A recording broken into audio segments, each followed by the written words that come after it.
imagine that the empath, the one who has borne the pain of others for so long, will strike back with the same cruelty they have endured, but no resentful empaths do not raise the sword.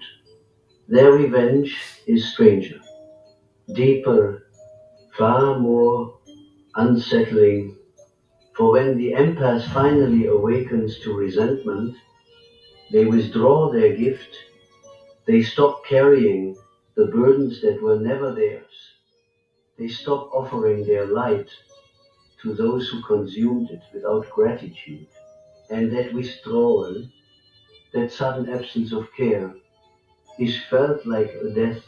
The narcissist, the manipulator, the selfish soul who once drank endlessly from the empath's well, now discovers the well has run dry.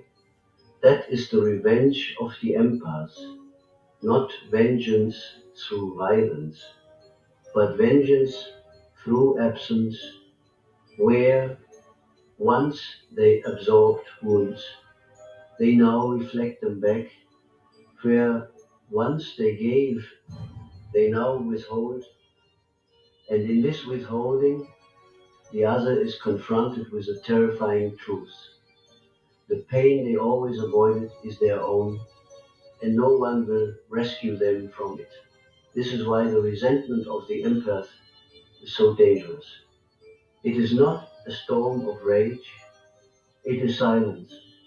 It is the quiet closing of the heart's gate, and to those who thrived on the openness of that heart, such silence feels like exile. You see, the empath does not become cruel, they become just, and justice, for those who fear their own reflection, is unbearable.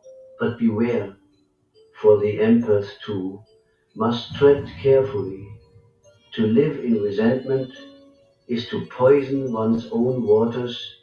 If the empath merely inverts their gift into bitterness, they remain chained to the very oppressors they sought to escape. The true transformation lies not in revenge, but in recognition. You emit. Hello, good evening, and welcome to another Webster report on this Sunday, the 7th of December, not long before the pagan festivities.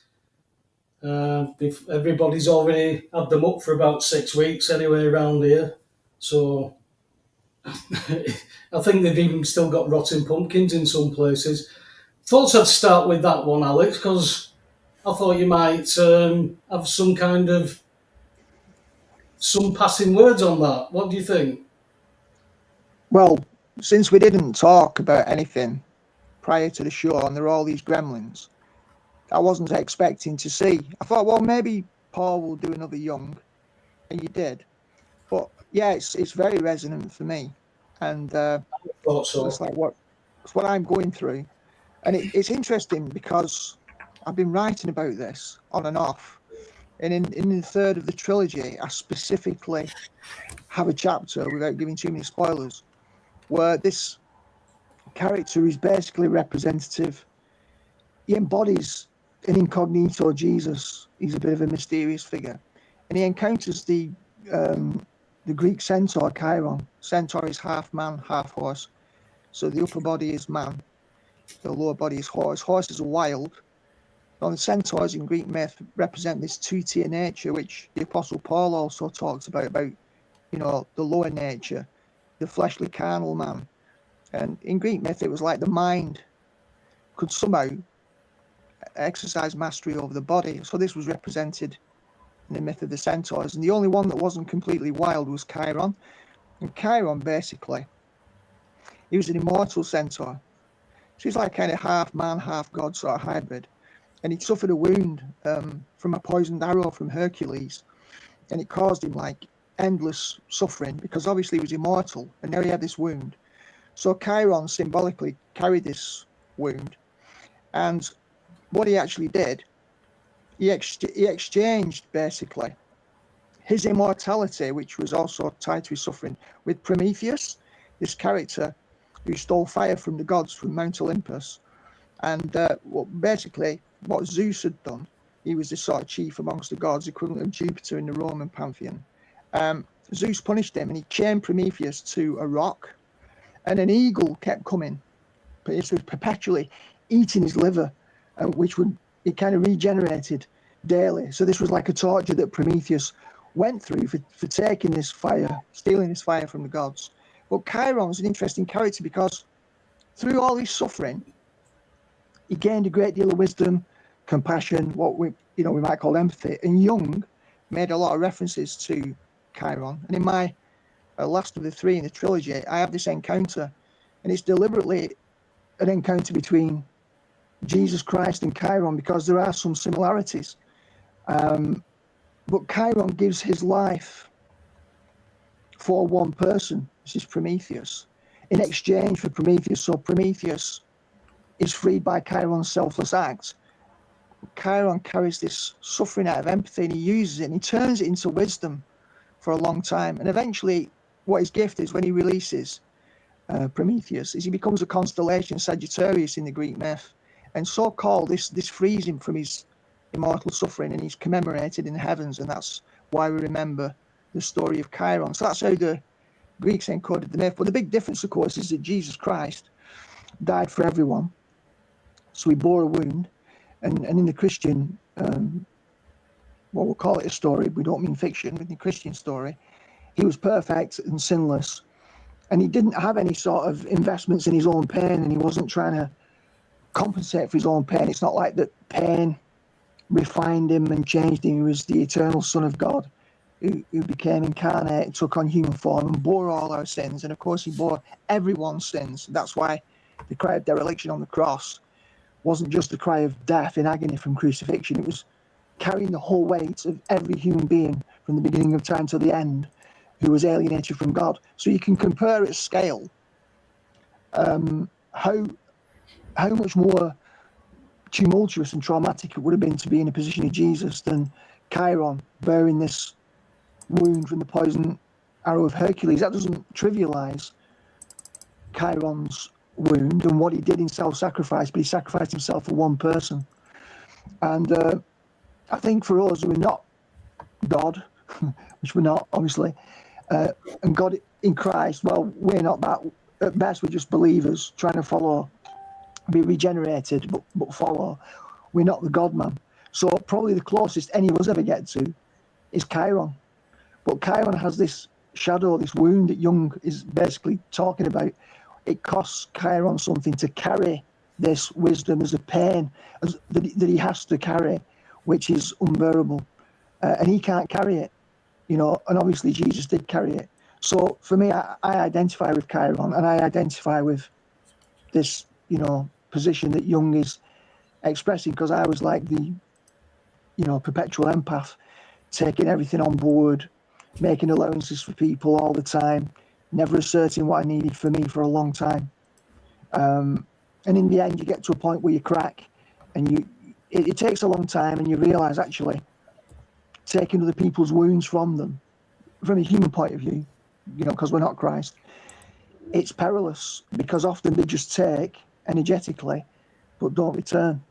And so you end up bereft, and they feel better, but you've given your energy to them. And what Jung is saying, being people pleasing, trying to give that a moral or ethical value, is a bit perilous, because it costs you, it can drain you, and you're kind of giving your life force to somebody else who's just sort of taking it and not giving anything back. So yeah, it's a really good introductory video, that, Paul, and it definitely does resonate for me. Well, I seem to see a lot of people who are, they take advantage of a lot of people. I spoke with several people over the last couple of years, and they've always been in controlling type relationships, and it's because they're empathic to what the partner's needs are, and they put themselves to one side. And we seem like there's a society that there's a lack of them empaths now. And do you think that's associated with what we played last week with the call of society, where empaths like yourself have just had enough, and then they've gone the opposite way, which has left a gap, a void, and the void is now trying to be filled. Yeah, well, quite possibly. I mean, I would go so far as to say empath's a modern word, and I'm not even sure that it describes a Christian, because in a sense, an empath, we talk about compassion, but at a massive personal cost energetically to the person. And I think empathy comes from childhood wounds. I don't think people are born empathic. I think they suffer like Chiron did, and then they see the suffering in others. And because they can't heal their own wound, they develop the wisdom and the technology to be able to assist others in healing their wounds, which is great for those people. But as I say, there's an energetic cost for the empath, but the empath is often, so it gets into, so in my case, you become people pleaser just to survive, to gain acceptance when you're younger, and you carry that through with you, and you're giving your energy away in order to appease others so that they won't reject you. So usually the empath has been misunderstood, alienated, rejected on some level, misunderstood. As a young child, isn't able to heal that, and then just develops this sensitivity to others and the pain of others, probably develops insights and real investment in other people and their pain as a way of distracting from their own pain that they obviously can't solve at that age. They're in pain and they kind of go, well, if I could heal somebody else's pain, it's the next best thing to being able to heal my own. So actually, I think empathy is not overrated, but it's unbalanced intrinsically because it requires, or it implies, a radical self-giver. The only person qualified to do that was Jesus Christ in Philippians 2. It says he emptied himself even unto the death of the cross and did not consider equality with God a thing to be grasped. That's called kenosis. It's a fancy word for self-emptying. Well, Jesus Christ, the God-man, could do that, whereas humans energetically can't do that, and it's coming from pain. And the problem with that is it attracts people who like empaths, because empaths prop them up. Empaths give them their energy for free because the empath is trying to solve the pain issue of that other person. That person realizes and starts to feed energetically with a long straw. So it's a bit like, don't invite a vampire over your threshold. They can't come over uninvited. Well, the empath kind of says, welcome, come in, vampires. Drink your fill of blood. And, obviously they've only got a limited supply. They get drained. And, so the others temporarily feed. But the empath continues to feed their life force to those who either won't heal, can't heal. And, those people will gravitate towards the empath and take from the empath to replenish themselves. The empath then can't replenish, and the empath keeps pathologically doing it, and the other party pathologically takes from the empath. So you can't end up with a reciprocal relating contracts of parity. In fact, it is a contract, as we spoke about earlier in the week, Paul. The difference between contract and covenant. Covenant is about love and family and heart level connection.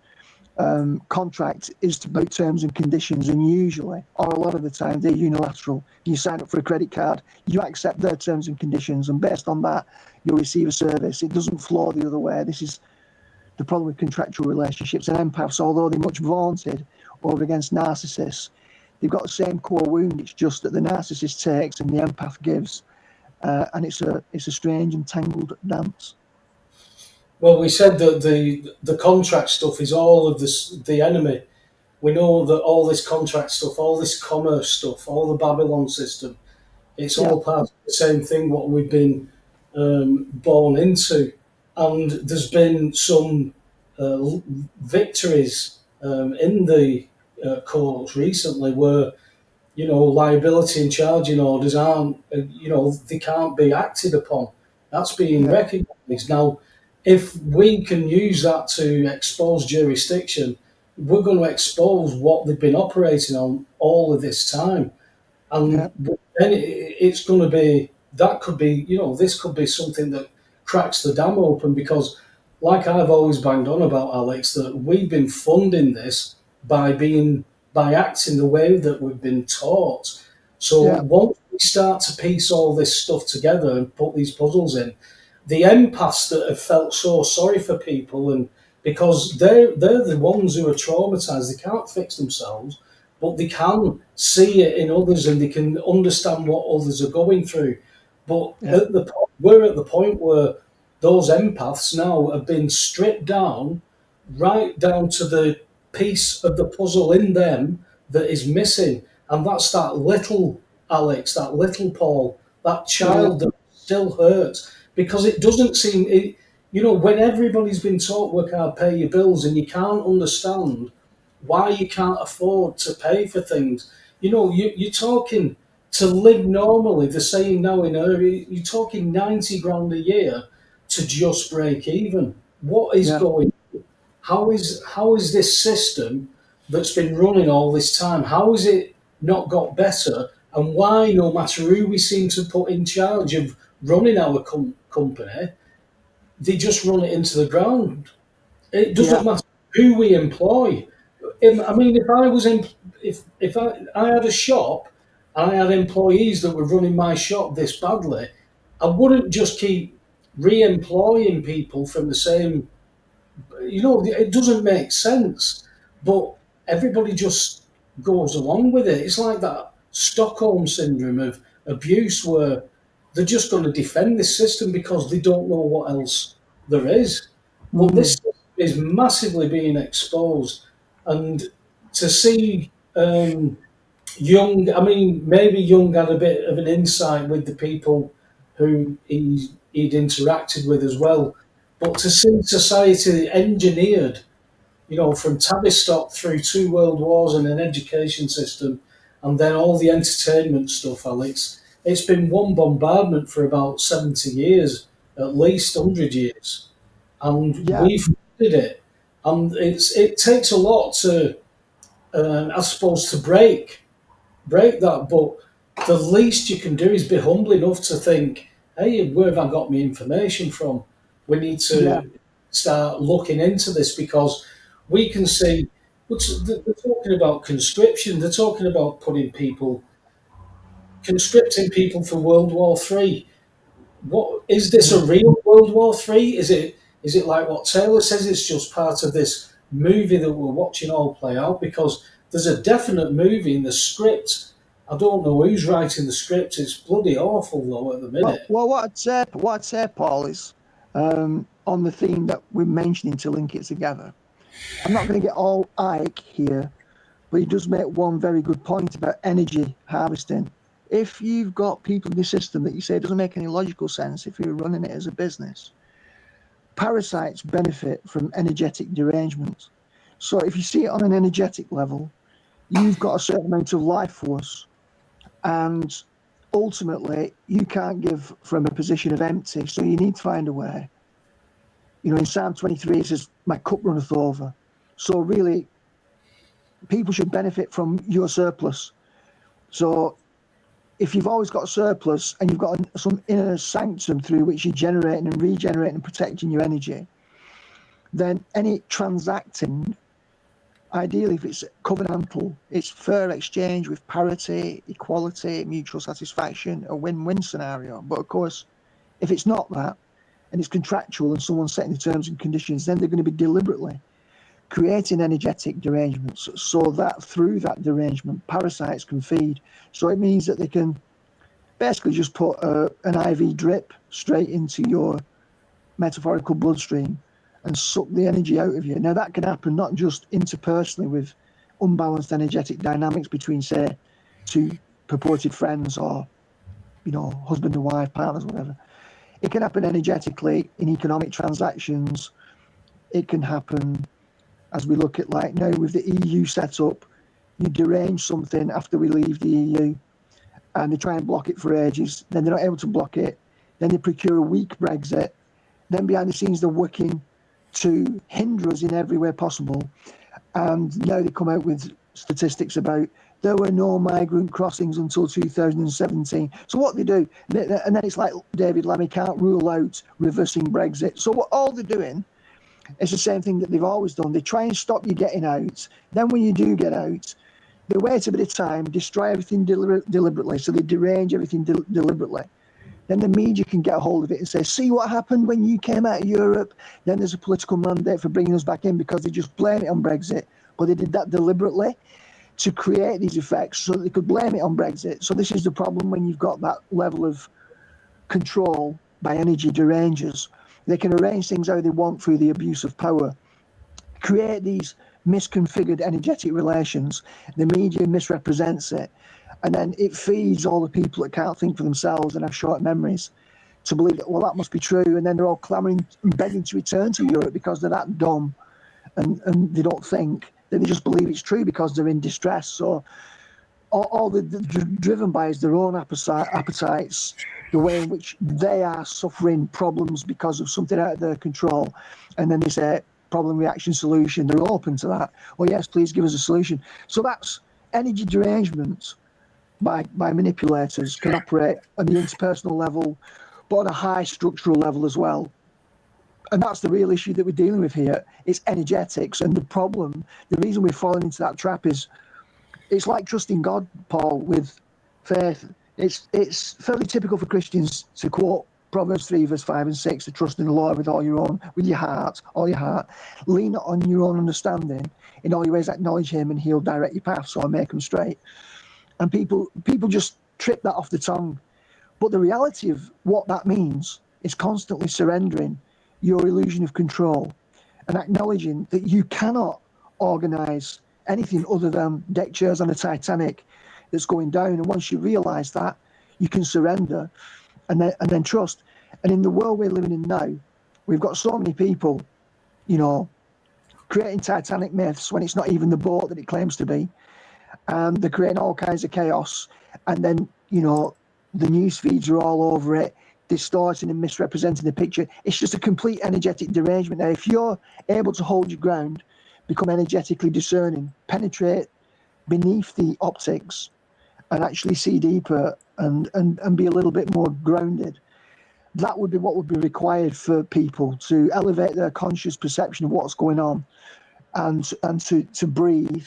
But they don't, and people panic typically. And when you panic, you're even more deranged and unable to see straight. So it's one big energy harvesting exercise, and that's why I mentioned Ike, really, because it's all connected. He's a populist version of a Jungian insight for the masses.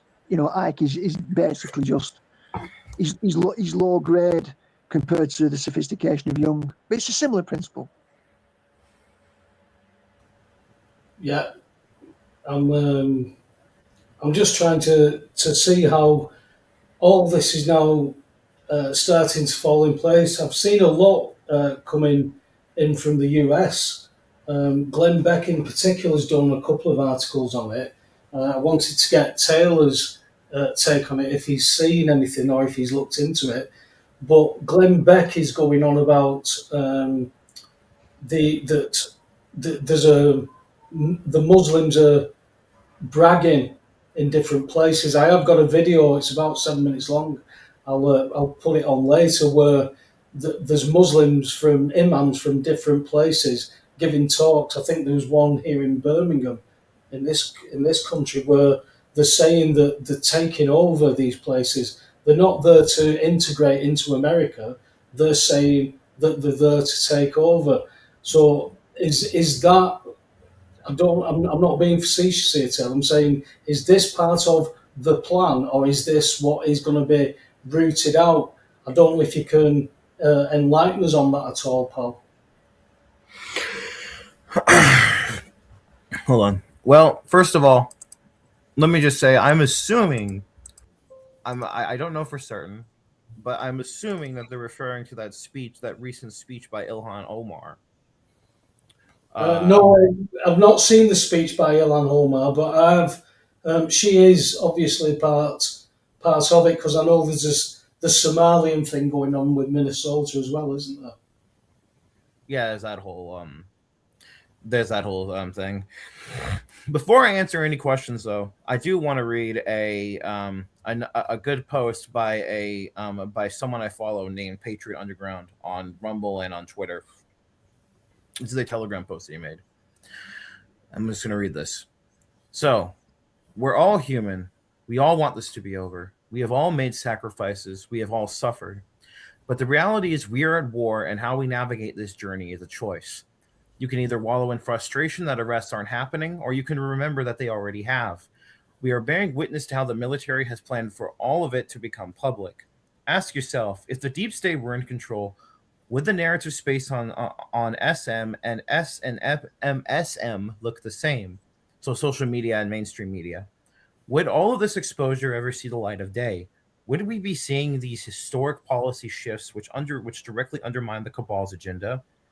The answers are obvious. The movie is the buildup. The exposure operation is the path to getting us there.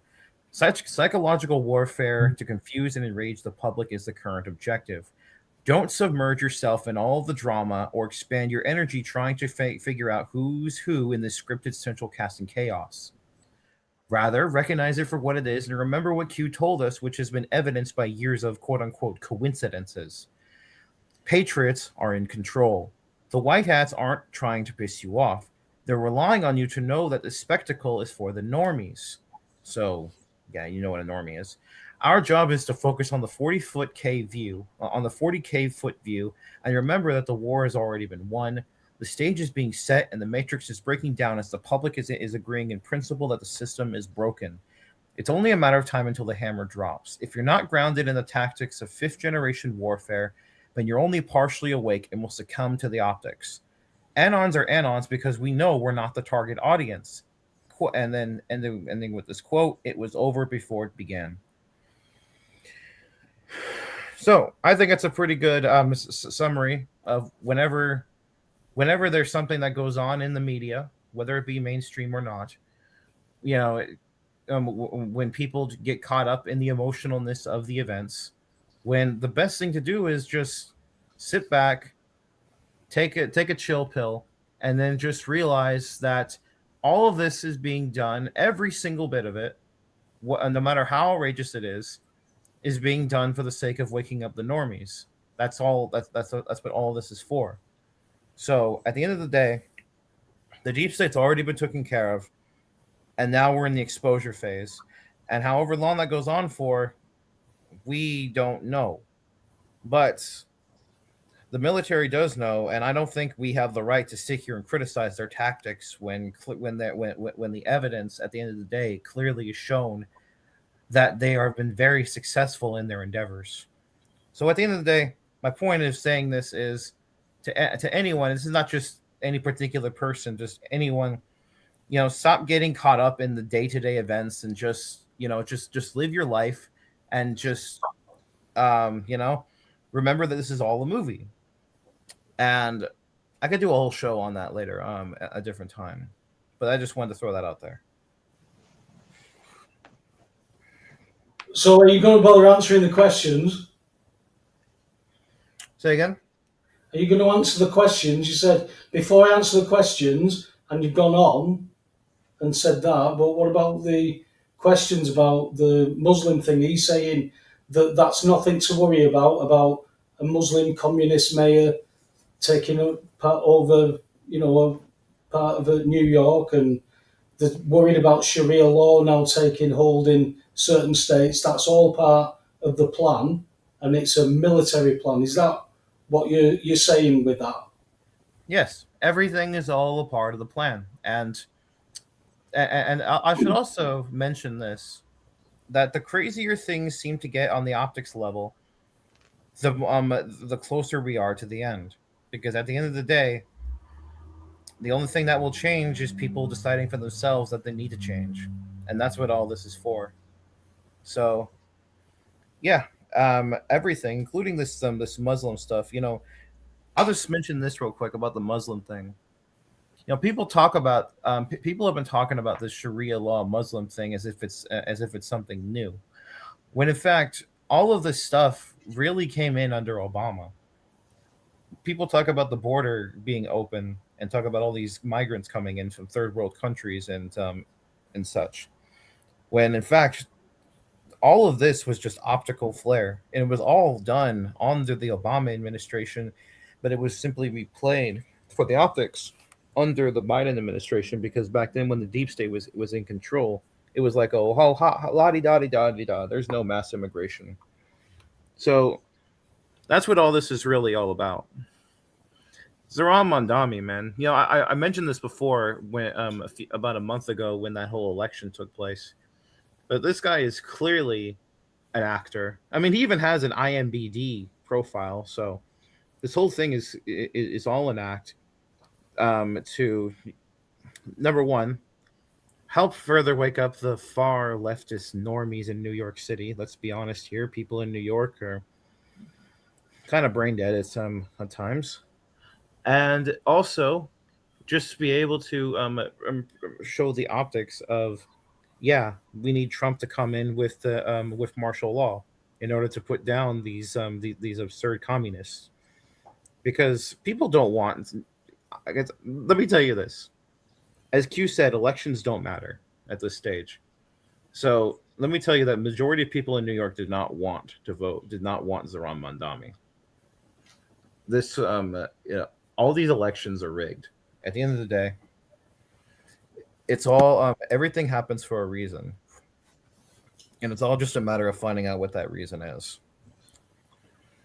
Well, it's a bit difficult to understand that if it's all part of a plan. It coming under Obama, and there's a few things that come in under Obama, and the Biden then carried on with the immigration, and Trump is sorting that out, but he's sorting certain things out. Are you saying that part of the plan is that they're only concentrating on certain things, then these Epstein files get thrown about, and then you've got Clinton, Hillary, who's not Hillary, who's now suing Bill for in a divorce because of what's going to come out in these Epstein files. So we're watching a whole movie play over there, but yet we're seeing the same Muslim things that are going on in America that Glenn Beck, well, in particular, last couple of days, he's been posting about it, but it's all over Europe. We've got, I believe that the Muslim Brotherhood boast that they've got footholds in 3 countries, London being one of them, of the 3 mainstays. So we've got a lot of a film that's playing out here, Taylor, without looking at anything else. I mean, maybe you can sit in your country and say that, but we're seeing the same thing over here. And that surely hasn't got anything to do with Trump's military stance, because we're definitely under WEF influence still over here.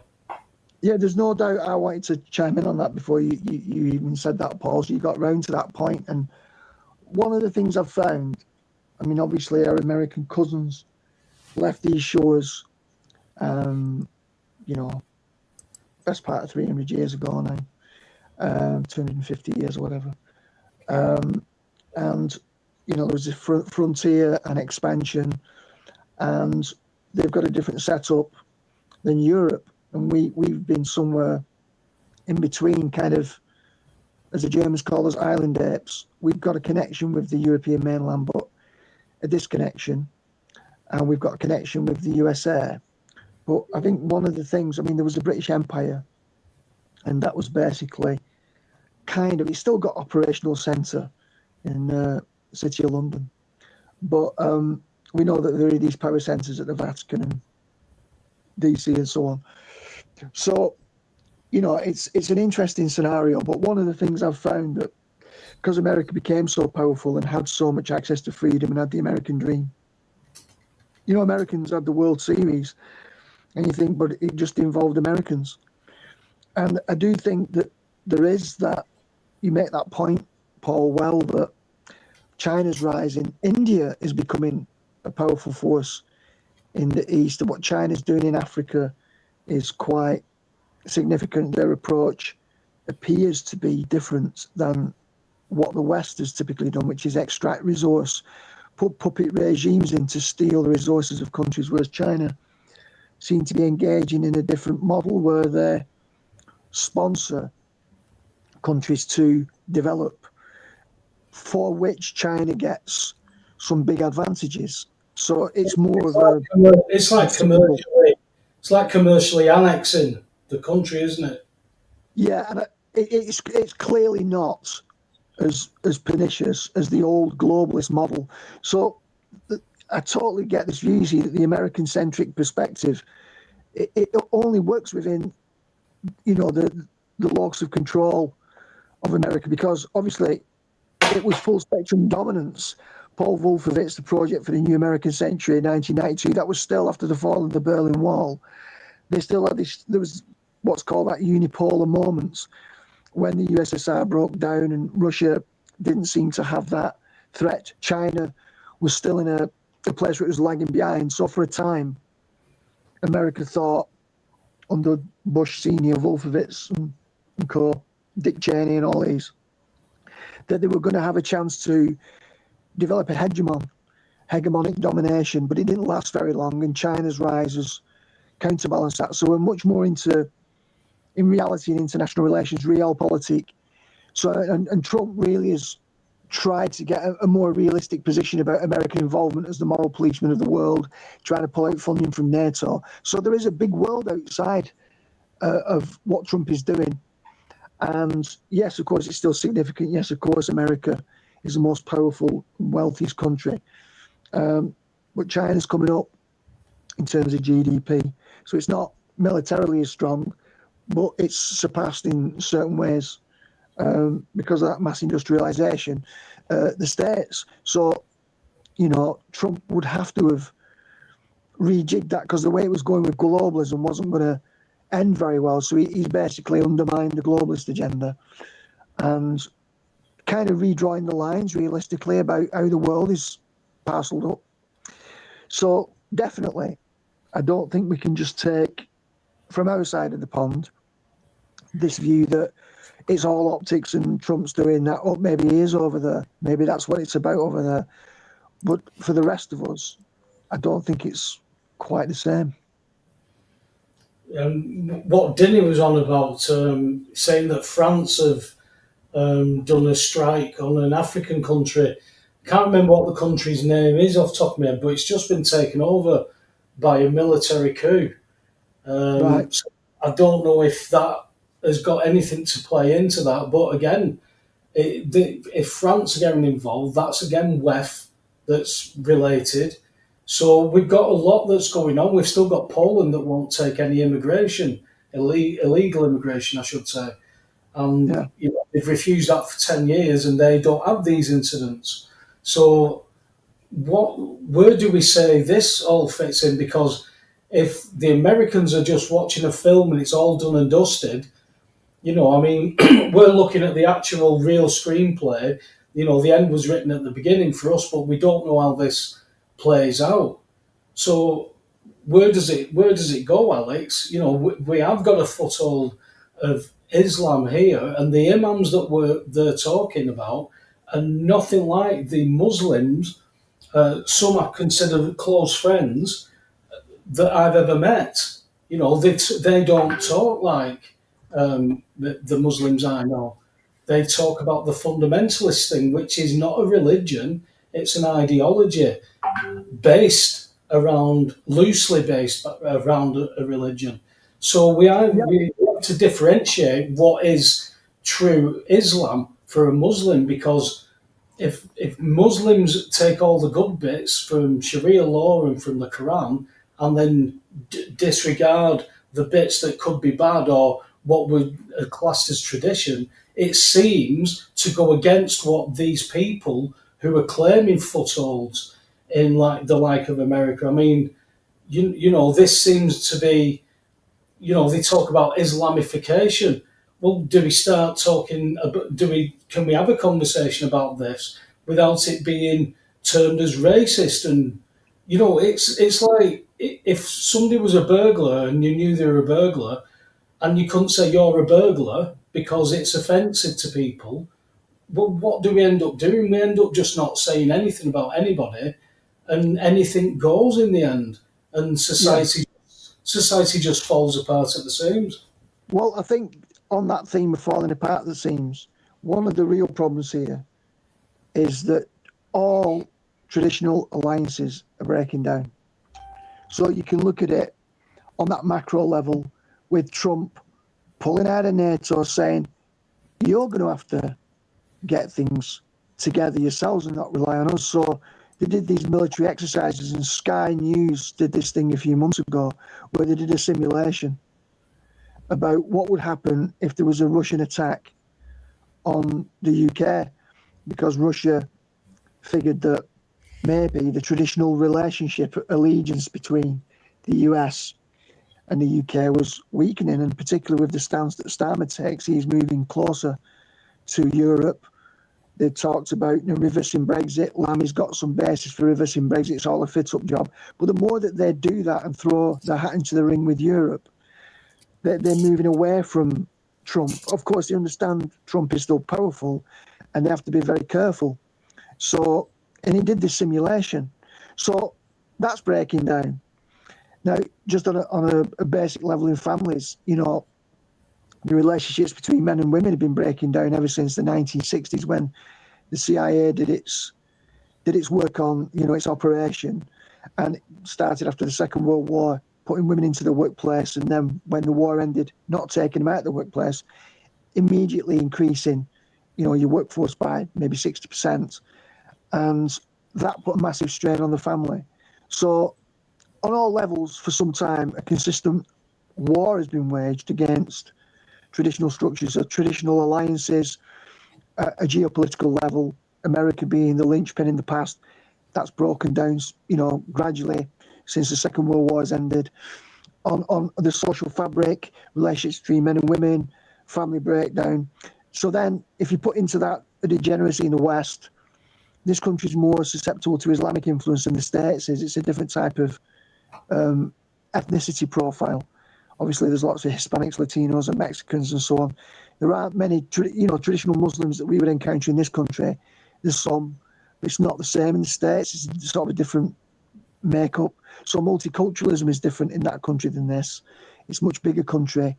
There's much more scope for people to be accommodated. In this country, it's a lot tougher. So I think we, in particularly in the UK, are susceptible because of these breakdowns of institutional religion. We can see what's happened with the Church of England now. They've even got a female head.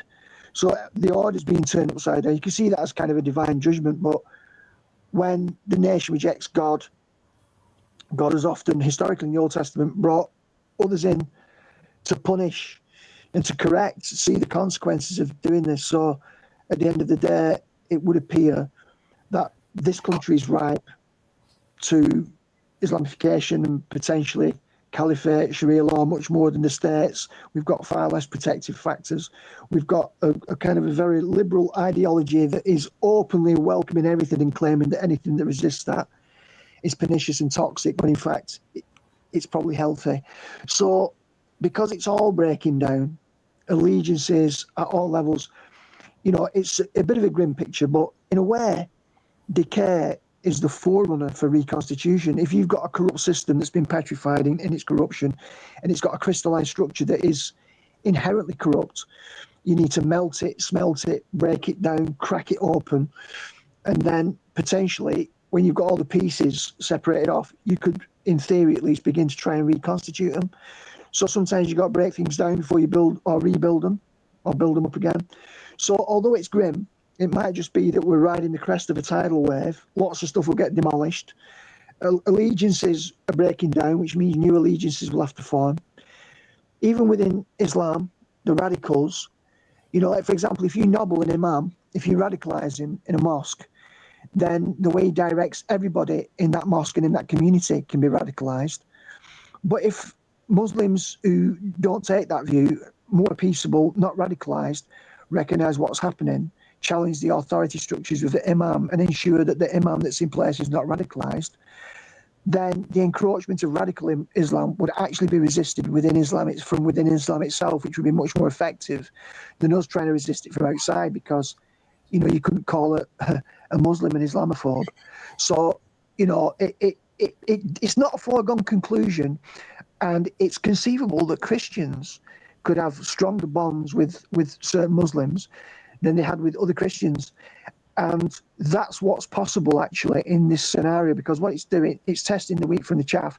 And even a true confession person claiming to be a Christian. We know how much corruption there is in the institutional church. Why would you align with that just because somebody verbalized a doctrine that you knew was technically correct, but they lived their life in a way totally at odds with that? You know, you'd probably rather hang out with a Muslim who was a genuine God-fearing person than a pretend plastic Christian who was going through the motions and had actually sold out. So these allegiances will cut across traditional ideological barriers, I think, but it's going to be a mess before that happens. Well, that's the point, though, isn't it? I mean, the Muslims who I know, their families left the likes of Pakistan, who were, fundamental Islamists. You know, they followed the Hadith to the T, they followed the Quran to the T, all that kind of stuff. And they left because they didn't want the 6-year-old daughters being able to be married off and an age not being, the Muslim friends I know, they say, no, the girl has a choice and she doesn't have to get married at that age at all. Well, that's not what these people who are saying that they go to Western countries not to integrate, but to put in Islam because we don't integrate. We go to jihad. That doesn't always mean violence. Jihad is just challenging. It's changing things, and there's all kinds of things. If it comes to fundamentalism, it's the Muslims I know will have to, they're going to have to make a choice, just like we would have to make a choice. Are we? I mean, you said we're being ripened for that. Do you see that not being able to be stopped now, Alex, or do you see that people, even though they don't seem to know how to mobilise or organise or articulate it, are people seeing it enough to raise it? Because I do see a lot of questions being raised towards mainstream media, but then that's where, like Taylor said, we've got to draw a line and say, well, how much of this is being drip fed now as part of the plan? Because we're certainly not on the same script as what the Americans are on. So Yeah, well, go on. yeah. Well, sorry, Paul. Islamification is the du jour topic that everyone's focused on. So it's been brought into the focus because of, even though it's not quite the same as migration, there's an overlap. And so this is very much in the focus. However, the degeneracy of the West, that's just a recent symptom. And when something's weakened, you look at vultures gather when an animal's about to die. That's a metaphor that's true of nature, and it's true of human interaction. But before potential Islamification, I mean, obviously in the 1960s and 70s, the Islamic population was much less, but because of, breeding rates and so on and so forth, that demographic is changing. But in the early 70s, the threat was perceived to be communism and Yuri Bezmenov. So again, a communist agenda, which is associated with, Keir Starmer is considered to be, left-leaning communist type, really. So that was more in vogue over 50 years ago. And then you had the Reds under the bed, invasion of the body snatchers in the 50s in America. So that sort of anti-communist fear was not just propaganda. There were genuine attempts by communism to infiltrate, as per Bezmenov in the 70s. Obviously, he was a bit of a double agent. But you've got all types of, you've got the Chinese weaponizing TikTok. So, they were originally communist, but they aren't now. The capitalist. They'll just use whatever ideology and it enables them to not be aggressive. They've never been aggressive in the nuts and bolts of themselves, the Chinese, but to progress, to get ahead. They got outstripped from about 1500 onwards because they wouldn't use gunpowder to create weaponry. They used it for fireworks. The West mobilized that and began to outstrip China, but China are now coming back. And one of the ways that they get dominance over the degenerate West is by adding to its degeneracy. So they will use TikTok in a way that corrupts our kids, dumbs them down, whereas they use TikTok to edify and educate their own kids and teach them skills. So it's about competitive advantage. So when you look at how this culture is being attacked, the Chinese, who used to be communist, but the capitalists now, but they're seeking competitive advantage over the declining West, they're using whatever means, in this case, it's fifth generation stuff, as Taylor mentioned. So they're using that method. Besmanoff, there was infiltration of social work and that sort of, civil servants. So you have the useful idiots who've been mobilised until they're no longer needed, and then they start to get rid of them. And then obviously recently Islamification. But they're all indications of degradation of the West. And what's that about? Well, the Western values have been eroded in some ways by the West itself. And you can ask questions about that, like about the Enlightenment and what happened with the rise of science. We gained a lot, but we lost a lot as well. And the question is, which has become more dominant as a factor? People focus on what we gained from the Enlightenment, but they're less willing to look at what we've lost. And these other cultures haven't lost that. They've protected those things, and now they see that we're losing them. They know they can sort of colonize, they can home in, they can target those bits, and they can further develop that degeneracy. Now, of course, that parallels the beast image and the harlot on its back in Revelation 13. And the harlot is basically all those types of religion that have been kind of compromised by greed, economic and personal advantage, using religion corruptly. And our culture and the Babylonian system, the banking and all that, we've become watered down, corrupted. We didn't maintain the integrity of our position. So we've kind of done it to ourselves in a way. And then as we've got weak, others have been opportunistic, and the vultures, and not just one, 3 or 4 different types of vulture have been systematically feeding on our flesh and trying to weaken us further. So, we can't really put it down to a single variable. It's complex, but the West, is it going to turn itself around? Is it going to turn the ship around? No, not in my view. No, it's going to get a lot worse before it gets any better, and that's a testing for everybody, because people who gather in tribes try to secure a sense of safety by being part of a tribe. But when the tribe itself is breaking down, it degenerates into every man, woman, and child for the self. And that is obviously what a lot of these post-apocalyptic zombie type, the Walking Dead thing is trying to exploit, because that's what's actually happening. All the allegiances are breaking down. And it isn't necessarily bad, but there's going to be a lot of pain before we get to the bottom line. It's going to cause a bit of chaos. For sure. Do you think they might want to make a bit of order out of that? Well, but precisely, okay, so problem, reaction, solution, the whole, thing that Ike has pointed out, and, that often gets reduced to the Hegelian dialectic, but that's a crude representation, not really Hegelian dialectic. It's simply creating the conditions by which you can then impose the framework that you want to solve the problem that you created. That's what they're doing now with the EU and talking about rejoining under Lamy. So yeah, it's going to be extremely challenging, and people are going to have a lot of fortitude to get past it. And what's the answer? Jung talks about individuation. That's not the same as being an individual. An individual is a unit. No unit survives on their own. We don't get food if people don't prepare it and grow it, drive it in lorries and bring it to supermarkets. So people who believe that individualism is possible are deluded.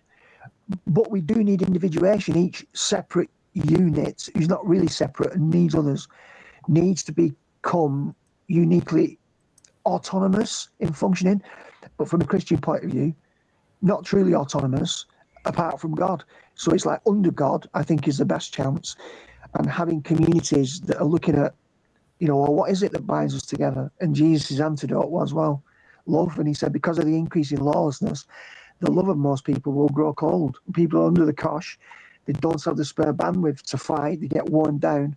And then they're even more vulnerable, like your immune system when it's under attack from many different problems. Eventually, it collapses, and ill health and sometimes death.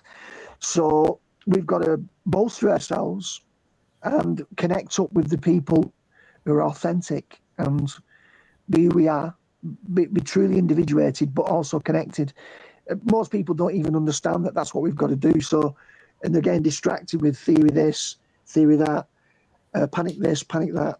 So yeah, I mean that's why we're doing the show, Paul, to try and provide a little bit of light on a very dark path.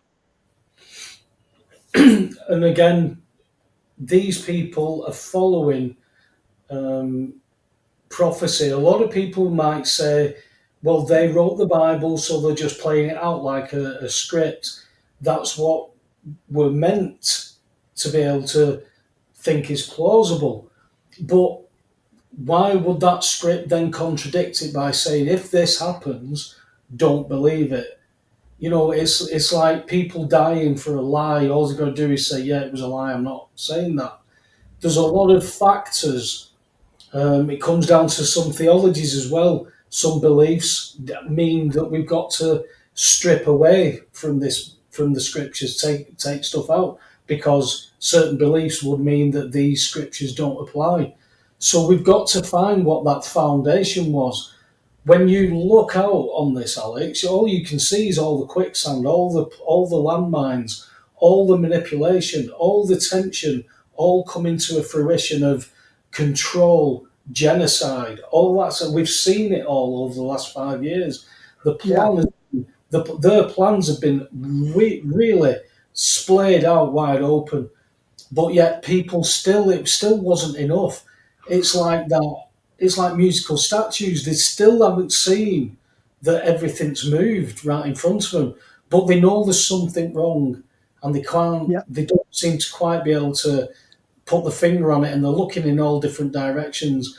I said before, with that victory it was a battle won, where a judge has said you can't act on this charging order; it's not got standing. That means, well, what are you operating under? What have you been doing? You've been standing under this. Well, Yeah. Let's stop talking about wet ink signatures and seals which are embossed, because they're operating under a commercial warrant which doesn't require any of them. It's just basically maritime law. Do as you're told. Well, that means that they're dealing with a shopkeeper. They're evicting the shopkeeper from the premises. And I think that could be a real key real key argument to exposing that jurisdictional fraud. Interesting, Paul, because we can then compare a theological position that says don't bother about anything political, cultural, just wait for the return of Jesus, starts to sound, and that's fairly common, which starts to sound pretty similar to what Taylor was saying about just watch the show, it's all optics, because in both positions, it's encouraging the people not to do anything. Whereas this example of people fighting these battles actually, not just on a military level that we can't see, but actual people getting up, sharing stories, going into courts, challenging the power base, challenging the beast system, and getting results at the level where their own locus of control is involved, that they empower themselves. Now, maybe that's not given for everyone to do, but those people who are setting an example and doing that are showing that it isn't just some grand story at a level far removed that you've just got to trust. Because the problem with that is, why would people trust any story that they're told that they have no influence over and they just have to accept it? Now, if you bear in mind what Jacinda Ardern said when she was talking about advice being given that was contrary to the COVID advice they were dispensing, you can get your truth from us.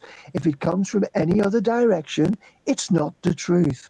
That's what she said. She said that openly. So she was basically taking that position of what the state tells you is the truth and anything else is fake news.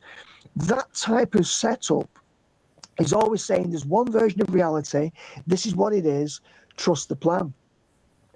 Horrible boldness. Trust the science. Yeah, this is the problem. So no matter, even if it were true, how can people trust it just because somebody says trust it? This is the problem that we'll always have when we talk about, faith, belief and trust. People say faith, oh yeah, religion is faith. No, there's loads of people exercising faith every day in myths that have got nothing to do with God, and they have absolutely no foundation whatsoever. People are trusting in fairy tales or wishful thinking. It doesn't even matter if something looks like it's a solution. All people who are manipulators manipulate the optics. They want to make it look a certain way so that they'll believe the Punch and Judy show. So I don't see how claim just to trust and see it all as a movie. I just don't see how anyone can really trust that. I think you're right. I think Taylor's got some huge pieces of the puzzle, but I think it's like concentrating on a certain area of the jigsaw puzzle, which is much, much bigger. And I think, to be fair, I think we've all got parts of this puzzle, and we all concentrate on our own parts. So I think we've all got to make a conscious effort, no matter what part of these jurisdictions or realms that we all work in. Many of us work in all different types, but we've got to be able to pull back those Russian dolls again. We've got to be able to come back to be able to look at the bigger picture and not just say, "Oh, look, it's a Spitfire." Yeah, but what about that Messerschmitt? No, it's only a Spitfire, because you're only concentrating on one part of it. And I think that is starting to happen. Now, I know, Taylor, you've got a presentation. I hope that you're going to be able to link this in with what's going on. But before you do start it, have you got any comment on the military coup that has been thwarted in Benin in Africa? And is that anything to do with Trump, or is that just WEF, NATO type stuff? Well, first of all, let me just say this: that the WEF has been put out of business, and they have been for years now. What we see now in Europe, and I have a whole article that I can get into about that. But to make it short, the WEF has been put out of business, and right now, as far as that, I don't know. And to answer your question directly, this is actually the first time I'm hearing about that. So I cannot give a definitive answer until I take a look at it. But as I say, usually, is something, assume if something is a psyop until proven otherwise.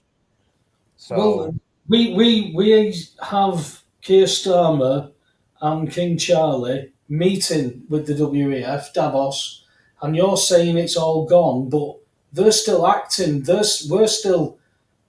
We're still under this influence. So if they're not doing it, who's influencing us? well, at the end of the day, right now, well, I mean, I've said this before, that Keir Starmer and Charles were taken out a long time ago, and that they were replaced with people in masks.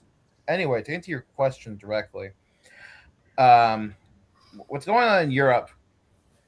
I actually want to read an article about this, because I feel like that this would probably answer. This might answer your question. This is because this just came out today, and I feel like this is important to answering your question directly. So let's go ahead and read this. As the extreme becomes more mainstream, Trump's best friends in Europe, Orban of Hungary and Meloni of Italy, will be more emboldened than ever. New York Times: Trump administration says Europe faces civilization erasure. America's goal should be to help Europe correct its current trajectory, the administration said in its new national security strategy. A glimmer of hope for our European brothers and sisters. As the editorial board of the anti-New York Times has been saying all along, the world commander fronting for the Q operation has not forsaken you. He's talking to Europe. And now the commitment to reverse Kalergiism and make Europe great again is actually in writing. From the article, quote, the Trump administration said on Friday that Europe was facing the stark prospect of civilization erasure, and pledged that the United States would support like-minded patriotic parties across the continent to prevent a future in which certain NATO members will become majority non-European. The grim assessment of Europe's future was released as part of an annual update to the United States' national security strategy around the world. The document says the United States should be cultivating resistance across Europe by supporting political parties that fight against migration and promote nationalism. In a section called Promoting European Greatness, the document warns that Europe is on a path to becoming unrecognizable because of migration policies that it claims are undermining the national identities of European countries. And it says that the policy of the United States should be to help Europe correct its current trajectory over the course of the next several decades. We want Europe to remain European, to regain its civilization self-confidence, and to abandon its failed focus on regulatory suffocation, the 33-page document says. It's a frontal attack on the European Union, said Brando Benife, an Italian member of the European Parliament. He called the document totally unacceptable, full of extreme shocking phrases, and said some of its statements amounted to direct calls for election interference, end quote. In short, the hidden black cats who have been subverting the internal politics and demographics of post-war Europe have been replaced by hidden white hats determined to guide Europe towards civilizational recovery.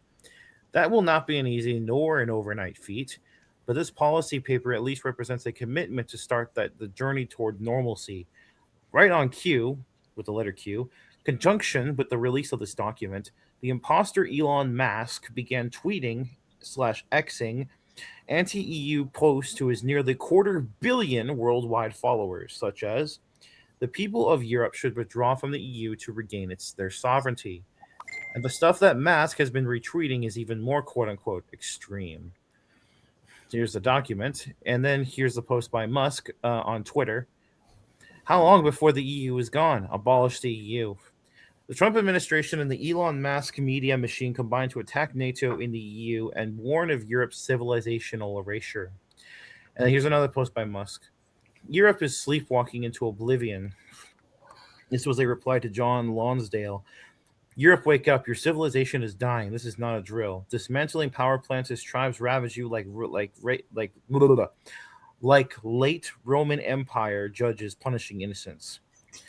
The historical significance of the Q plan for Europe is better appreciated when we understand that the related genocidal horror shows of World War I and World War II, which your favorite historian here often refers to as World War Part I and World War Part II, were engineered by the Jewish cabal and its minions for the specific dual purposes of 1, absorbing the nation states of Europe into a regional government on the way to a world government, and 2, blending out the white race entirely through a combination of below replacement birth rates, feminism, third world migration, and the moralistic encouragement of race mixing. Want receipts to support that conspiracy theory, quote unquote? Here are just 3, and I can produce 100 if I had to. I'm sure that your audience, that the audience here knows this, but just for anyone who doesn't. Count Richard Coudenhove Kalergi, an EU founding father. He was half Austrian, half Japanese.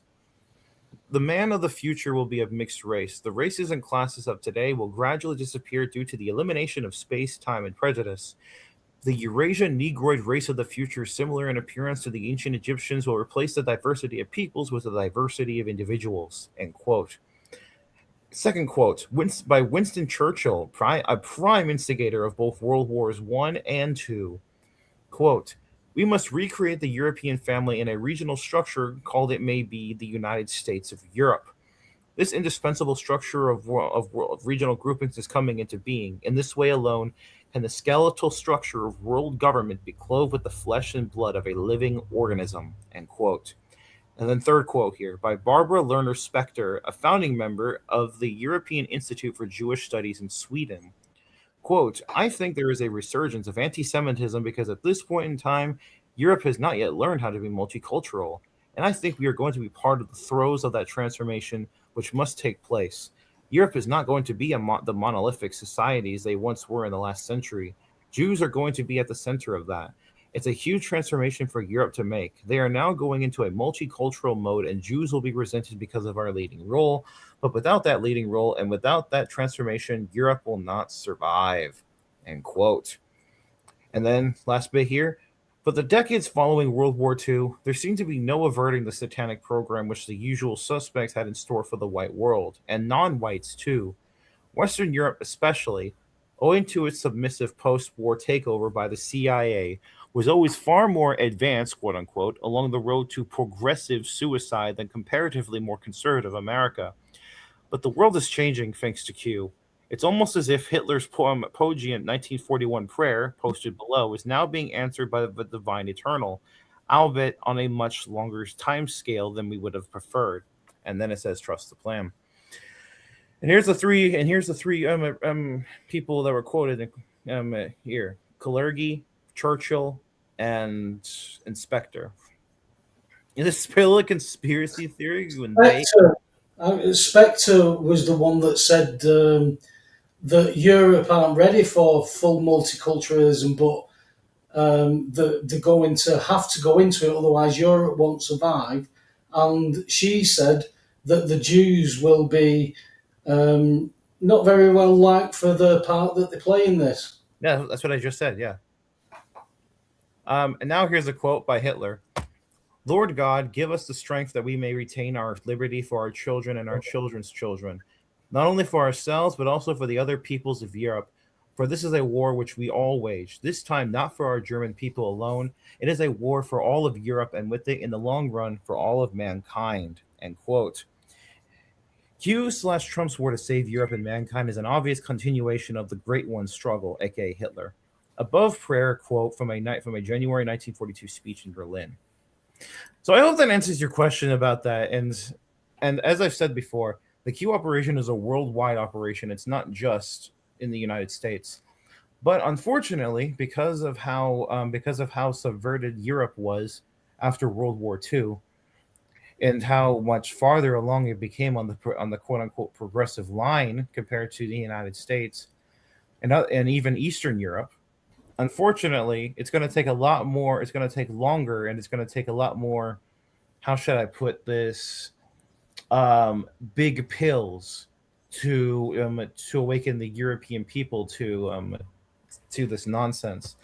Luckily, though, we're already seeing the fruits of this, as we've seen in Italy, in Germany, and even in the UK, where there's huge pushback against the optics of the quote unquote Keir Starmer. Same in France with Macron, and overall, and even in Canada to an extent, which you might as well call a European country at that point. But anyway, so at this point, we have Europe fighting back against this nonsense. It's all just a matter of how is the movie going to play from over there on that end, because as I said, unfortunately, it's going to be a lot more work to fix Europe, because especially Western Europe in particular, just because of how subverted you guys have been over the last near century. So Are we just freewheeling then? Have we got nobody running us? Is there nobody at the wheel? Say again? There's nobody at the wheel for our country at the minute. Keir Starmer's obviously not controlling it. He's saying that he's taking his orders from WEF. You're saying that's all gone. It's a worldwide plan. What part of Q covers us? Well, as I said, Q is a worldwide operation, which means that the Q operation is now running the world essentially. This doesn't mean this, and this is not specifically referring to Trump. Trump is just a figurehead. This helps. We have nationalist leaders worldwide like Putin from Russia, Xi from China, Orban from Hungary, etc., etc. We have a whole bunch of these people.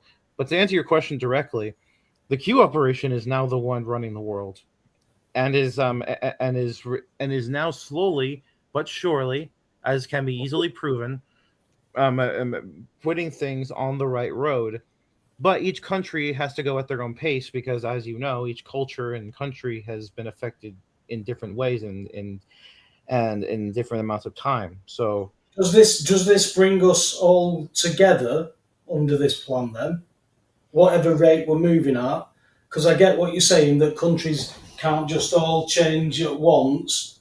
No. Even though digital ID has been promoted and starting to be accepted in lots of countries, not just around the world, but all across Europe, we're getting it pushed on us. Is that part of the Q plan? Yeah. All I can say is that you should just think everything is a part of the Q plan, regardless of what it is, because what you're telling us, Taylor, is the digital ID, which will bring in the social security system, what China has, which is you're saying is all part of this plan. I can't see anything different to a global governance here, a one world government. Well, the thing is about this whole digital ID thing is that this is the optics of what is being played in order to awaken the public, because this was originally the plan that we would have already been delved into this years ago. That's what the COVID that's what COVID was originally meant for, etc., etc. So at the end of the day, we have all of these optics being replayed out for the public, just like with the vaccine agenda, just like with the immigration agenda. Every single one of these different storylines all converges into the same thing, which is exposing the one world government's one world religion scam to the public. And every single avenue is being used for that purpose. It's just like, it's just like in a Hollywood movie. Every single storyline converges in the end into the same ending. So You think the one world religion's a scam? It's not going to happen. no, absolutely not. So what is the rabbinic law? Taylor, That's part of Q. Say again? The rabbinic laws, the Noahide laws, that's part of Q, isn't it? Define that for me. The Noahide laws that is being already implemented, signed in America, the 7 rabbinic laws that they're trying to unite all the religions under. The Catholics are saying all religions go to God. The Muslims are jumping on board with the Muslim Brotherhood. So the Hindus, the Sikhs, the Buddhists, they're all going. They're all accepted under these Noahide laws. So you're saying everything's part of this plan and it's worldwide. Then this has got to be part of it as well. And you're saying it's going to destroy that one world order, yet Trump has signed it in. His son-in-law is doing his best to get other countries to accept it. So that's what I'm saying. I know we're going to get questions about that, Taylor. That's fine. Questions are fine, of course. Absolutely. It's just that, and I'm not just directing this at you or anyone in particular, but just like when I'm asked the same question repeatedly, even if it's not in the same day, it does get kind of annoying. Not gonna lie. I'm not saying that you've done that. I'm just saying that in general. So I just want to point that out for anyone who, when they ask questions, it's like if the question's been asked before, please refer back to when I originally answered that question. So Taylor, do you think that's realistic? I mean, I can always if it's a short, easy answer, then it's fine. But if it's a long answer that requires me to go into details and stuff like that, then I would really rather not explain the same thing again. I would rather just refer to a show when I did it, because obviously we only have so much time here, and I'm not the only one that wants to talk on the show. So if it was a solo show, that would be different, but it's not. So that's the reason why I'm saying that. Yeah, I mean, ultimately, though, the thing is, people, human beings, it's like the knowledge base. So I'm 57, and I've developed a knowledge base over 57 years. So I think I've got a pretty good handle on a lot of things. I'm obviously not right about a lot of things, and I don't look at everything, but I've got a pretty good entry point, a handle that took me 57 years. I probably wasn't doing it when I was born. Probably took me a few years to start, noticing things, building theories and outlooks and so on. But each life is unique. So part of the thing of the educator's responsibility is to frame what the issue is in a way to build a bridge between one's own knowledge base acquired over time and the precise lack of that knowledge base in the person you're trying to communicate your knowledge base to. So, there is something called teacher's intolerance, which people can have when they feel that the audience isn't getting it or they keep encountering the same sort of response. But the question then is, I hear what you're saying in some senses, the diligence of researchers, if people just rely on a show, if people just rely on sources presented, it doesn't matter whether it's mainstream journalism or alt sources like ourselves, if they just rely on that and don't do the diligence, fair enough, they need to do the research. But also we cannot divest ourselves of the responsibility if we have to say it 1,000 different ways. I mean, this is probably over the last 15 months, we've probably done best part of 80 shows where there's been probably considerable reinforcement, repetition, and sometimes repetition is wasteful, but sometimes it's reinforcing, and not all repetition is simply saying the same thing again. Sometimes it's saying the same thing in a different idiom, a different grammar, a different style. Sometimes using metaphor as well, word pictures, analogies. So, presenting information at a factual level takes a considerable amount of concentration, processing, analysis from a listener, and it can take a long time to get your message across. So I would simply say that you may become frustrated, but I would encourage you to work on your frustration and to persevere, because it isn't realistic to expect that people will simply just accept a position just because you've repeated it several times. Sometimes it takes a long time for people to assimilate, and even then they might never fully agree. They might take 40% of what you're saying that's useful to them and discard the other 60%, and that's kind of okay as well. Bit like when you tell them your gas is free, mate. Yeah. Yeah. So before now I actually wanted to now because today's December 7th, and I'm sure you know what that date represents.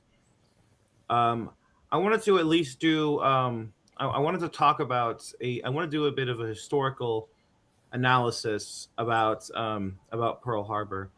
And before that, since you asked me to to tie it into the present, which is important, I'll just say this. I'll just say it. I'll put it like this: Pearl Harbor was one of the first big, at least in the modern human era, the false flags, and in order to cause a big, in order to cause geopolitical or even domestic policy changes. In the case, of course, Pearl Harbor led up to was reiterated when it came to 9/11. PNAC, New American Century, the neocons, etc. So the historical significance is still there, and even today, there are still some sources that still push this nonsensical story about the Japanese randomly coming in and unexpected and bombing these ships and planes and yada yada yada.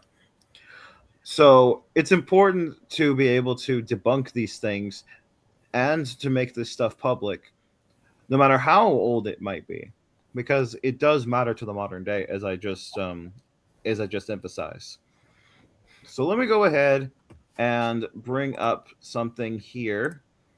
And this is going to be this is a long article, but I'm not going to read the whole thing, obviously, because we don't have that much time. I'm just going to summarize. So this is from James Perloff on his article titled "Pearl Harbor: Roosevelt's 9/11." We know I shouldn't have to go over the official story. We know about it. The Japanese attacked Pearl Harbor on December 7, 1941. Roosevelt, on the following day, used it as a excuse to declare war against Japan and by extension Germany, because they were allied under the Tripartite Pact. So let's go ahead and just get over right into the debunking this nonsensical story. So first of all, let me just say this, that Americans were about 90-something% opposed to joining the war in Europe at the time. We had the America First movement, headed by Charles Lindbergh, the famous aviator. He would give speeches warning us about Roosevelt and what he was trying to do, because Roosevelt had already gotten rid of the Neutrality Acts, which were signed after World War One, which would prevent us from giving arms to any warring party in Europe and in Asia. Roosevelt signed that away in November 1939. So this was the first sign. We had the mothers movement as well. It was full of several million mothers in America who said they didn't want their boys being sent to any foreign wars. And Roosevelt ran his campaign in 1940 for his third term, by the way, saying that no, of course, saying, his classic thing, saying, "I'll say it again and again and again, your boys will not be sent to any foreign wars," yada, yada, yada. Meanwhile, across the pond, his distant cousin Churchill, who was the one responsible for the sinking of the Lusitania on May 1915,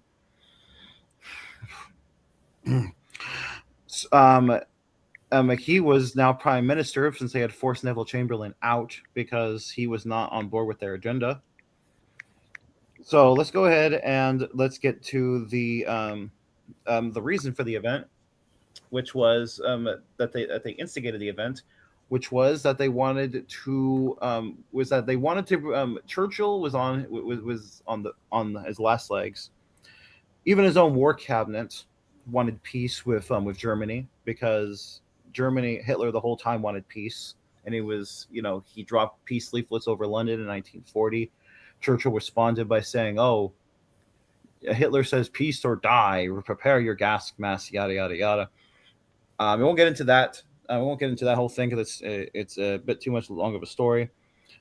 So Roosevelt knew he had to get America into the war on Britain's side in order to bail Britain out of their situation, as well as the Soviet Union, which was on the verge of collapse when Hitler initiated Operation Barbarossa, a defensive act to counteract Stalin's attempt to engulf and to invade all of Europe, all the way to Portugal. This came out after the fall of the Soviet Union in the 90s. So that was the reason for Barbarossa. So Roosevelt, who had instigated the war between China and Japan, which was going on at the time, by funding the Chinese against the Japanese, because Japan was a nationalist government, and then they would subvert China later on in 1949. He then started to openly provoke Japan by cutting off their oil, by saying that if you go into I think it was Burma to get oil, then it would be an action of a declaration of war. Taylor, Yes. what's the specific application here of this Pearl Harbor thing to know specifically? Well, as I said, it's connected to the modern day. It was used as the template for 9/11, the new Pearl Harbor by PNAC, and as well as this is a good historical lesson to teach people that that even back then people would fall for these acts of these false flags in order to get people to get their patriotic spirit into a fervor, so that way they can go overseas and fight some war. Yeah, okay, so on the false flags issue, I think pretty much the audience more or less are aware of false flags. And I mean, I know for a fact that 9/11, Pearl Harbor, the pretext, 9/11 was like a version of, Pearl Harbor to justify what was, the Afghan situation, the Iraq invasion. I think most of the audience are aware of that. So can we sharpen it up a bit more? Okay. So, wait. When you say sharpen up a bit more, what do you exactly mean?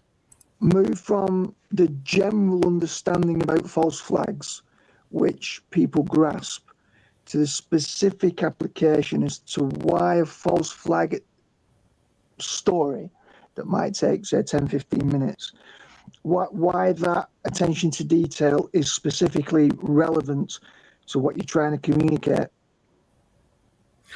Okay. So, I hope this answers the question.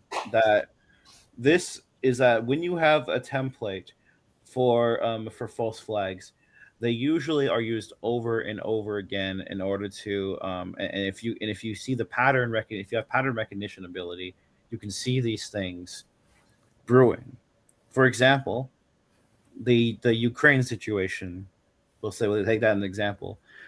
They want to use the idea that they provoke Putin over and over and over by encroaching closer to Russia, and then NATO, and then when Putin finally retaliates by going into Ukraine, and they post the pictures of women and children. It's always the women and children, by the way.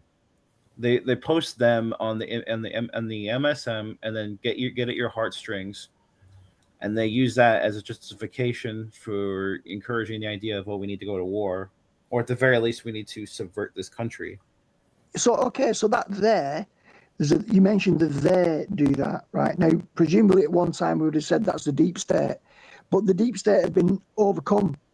So presumably Q wouldn't be doing this now, or Q wouldn't be allowing that now, or if Q's allowing that now, who are the people who are doing it?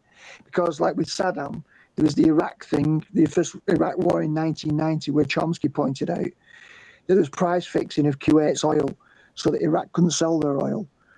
And Iraq went to the US and said, look, we've told Kuwait to increase the price of their oil because we can't sell our own and it's crippling our economy.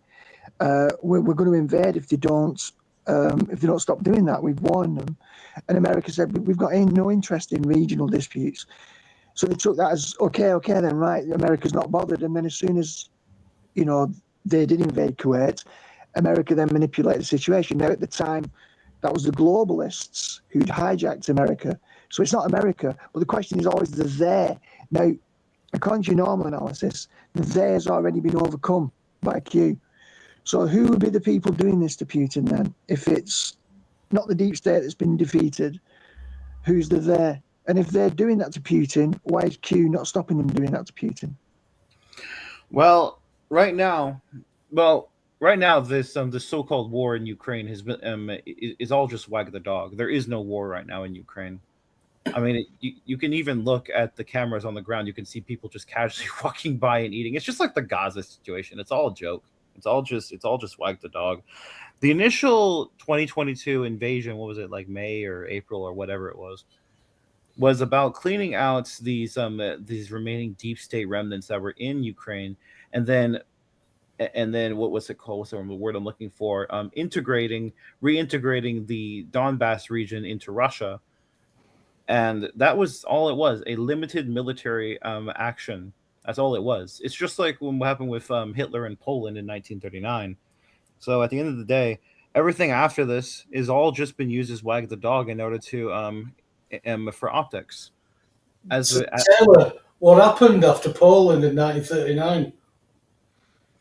What happened after Poland in 1939? Well, Hitler went home. What I don't understand here, right, is this. There's a lot of Ukrainians in Ukraine. We hear about Ukrainian men being press ganged against their will, forced into conscription, and being turned into cannon fodder. Now, if that's not happening, It's not. all the wives of these men who are they're either losing husbands or they're not losing husbands. There are a lot of people in Ukraine. If there was no war at all on the ground in Ukraine, I can't believe, because they've not got an embargo on social media, the internet, I can't believe that there's not going to be at least a handful of Ukrainians shouting on Twitter and other places going, hey, what's all this? We've seen the news. Apparently there's an ongoing war. It's been peaceful here for 3 years. Why is that not happening? Well, here's the thing. It is happening. There are people from Ukraine that are doing that. Just like there are people from Gaza doing that. Have you ever heard of, I'll give an example. This isn't directly related to Ukraine. But have you ever heard of the Twitter account Gazawood? No. It's a whole account, a whole Twitter page full of people from that region of the world who are constantly posting pictures, clearly fake images, complaining about this whole thing against Israel, saying that, oh, Israel is being blamed for this and this and that. Oh, Gaza, the media keeps talking about Gaza when there's nothing going on and this is all fake. And these are people that are living in that section of the world, and they're constantly pointing it out, both Israelis and Palestinians. So this is nothing new. And, there's this whole thing about logical fallacy. There's a logical fallacy that basically details that it's hard to believe in something because it sounds too grand to be true. When, think about it this way, if they could fake a whole entire presidency, if they could fake Biden and make it and tell us that this man Biden was in the White House and that he was running things, if they could fake that for 4 years, a dude in a mask, a whole fake administration, They can do anything, and I mean literally anything. Fake wars, fake so-called shootings. It's just like what the deep state used to do. Remember Okay, Taylor, if I just give you one example. So I've got a very close friend whose wife is Ukrainian, who lives over here, whose mother lives in Ukraine, and constantly is giving her updates about the bombing. Say again? Okay, so you're talking about. Wait, hold on. Did you cut out, or was that it? The person I know whose wife comes from Ukraine, whose mother lives in Ukraine, and speaks to her. And so I spoke to this Ukrainian woman in September about the situation with Putin on the ground and what's happening on the ground in Ukraine. And it didn't sound peaceable to me. And that was a first-hand witness account from somebody I spoke to whose mother is still living there. Well, I can imagine that they're still dropping like incendiaries and stuff like that in order to give the illusion of a war, because obviously you have to have some kind of optical illusion, otherwise you wouldn't be able to sell it. It's just like in Gaza where they bomb empty buildings, or they'll put people posing in front of cameras saying that they're starving, even though it's the same people over and over again. So naturally, you have to be able to fool the local population as well. So at the end of the day, it really comes down to you have to take all the possibilities, and just like Sherlock Holmes did in the famous novels, eliminate them all one by one, say which one is impossible, and then whichever one is the least likely ends up, even if it's not unlikely, it's the one that ends up being the truth. It's like being a detective. I'm going to say I understand what you're saying, but you bloody butchered that quote, mate. Yeah, most likely. I'm not good at quotes unless I have them right in front of me. So if I butchered it, please forgive me. I'm sorry. It's whatever's left, no matter how implausible, must be the truth. I get what you're saying, but the problem is, Taylor, is there's more information, and you can't just dismiss that, even though you think you've got the truth. I worked hard and paid my bills, mate. I thought I had the truth, and it wasn't true. And everybody else thought it was true as well. So we have to have those. We have to hold back and be a little bit skeptical. Was you going to say something, Alex? No, I'm just saying, well, what constitutes evidence then? Because the problem that we have with this position is if you've got a witness account of somebody saying, yeah, there's bombings going on, and then the answer is always, well, obviously it's optical bombing. There's always that level. So any disconfirming evidence which might countervail the claim being made then gets subsumed under the position of well, that's just that's the kind of bombing that they have to do to give the impression that there's a war. I mean, hey, let me give a comparison real quick.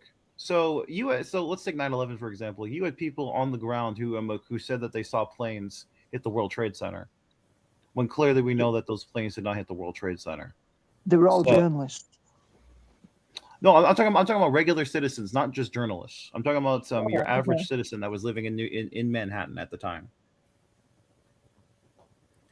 And even at the Pentagon, the people who said that they saw a 767 hit the Pentagon. So, you have a lot of these cases, and I can think of other ones as well. Like say for Sandy Hook, for example, you'll have witnesses who say that they saw something, but then the truth comes out that what they saw isn't actually what they think that it was. Sandy Hook is a whole new show in itself.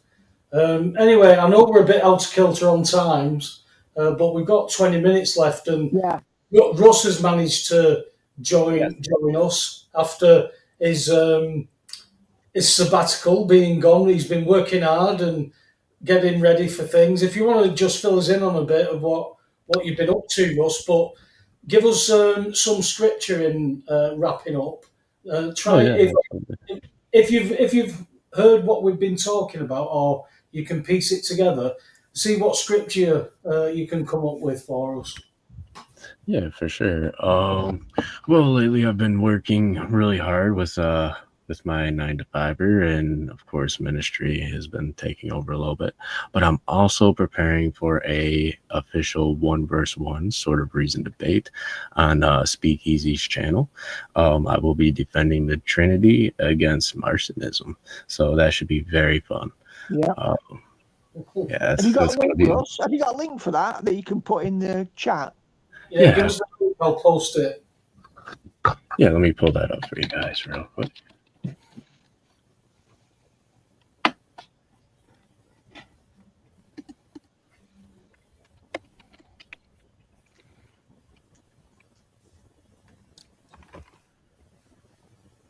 Yeah, this should be a really, really fun debate. So it's my first official debate on any topic, really. So it's going to have the official debate structure, opening arguments, cross-examination, closing statements, all that good stuff. And we got literally the best debate moderator on YouTube, Speakeasy. So this should be very interesting. Good stuff. Look forward to seeing that.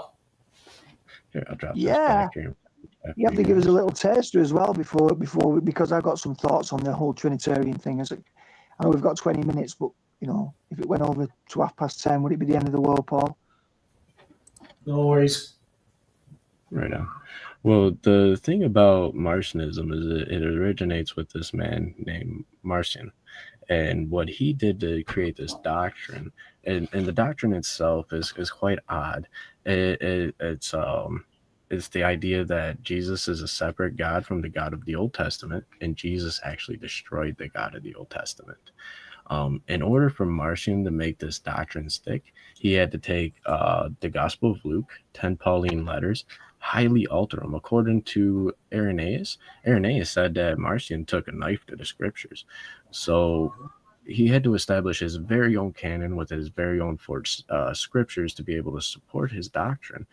Unfortunately, that canon doesn't exist today. There's not even a scrap of papyri of it left. So there's really nothing to refer to try to support this doctrine other than the patristics. And when you go to the patristics destroy it. And then you're forced to scripture appeal. So the only scripture that can be appealed to for Marcionism today is the Christian canon. And by the when patristics, Russ, by the patristics, for the audience, you mean the early church fathers' writings, don't you? Yes, the apostolic fathers. So you've got a handful of guys that came after the apostles. Some of them are like Ignatius, Irenaeus, Polycarp, Tertullian, Hippolytus, Clement of Rome, and several others. But yeah, these men fought the good fight against a lot of these heretical doctrines that sprang up right away. And the only reason why Marcionism even exists today is because they're in the footnotes of the men who actually destroyed that doctrine back in the day. So if it comes back up, I'm just going to have to body it one more time for good old sake. Yeah, good stuff. So in terms of the Trinity, Russ, what I was thinking was, I was just going to read a couple of verses because I don't know if you're going to incorporate them. But to me, because of the role of the early church fathers and the later fathers as well, so you get Athanasius, and when you get to the Council of Chalcedon in 451, so not just the Nicene Creed, but the Chalcedonian Creed, you get further elaboration of the Trinity, but using Greek philosophical concepts and Greek language.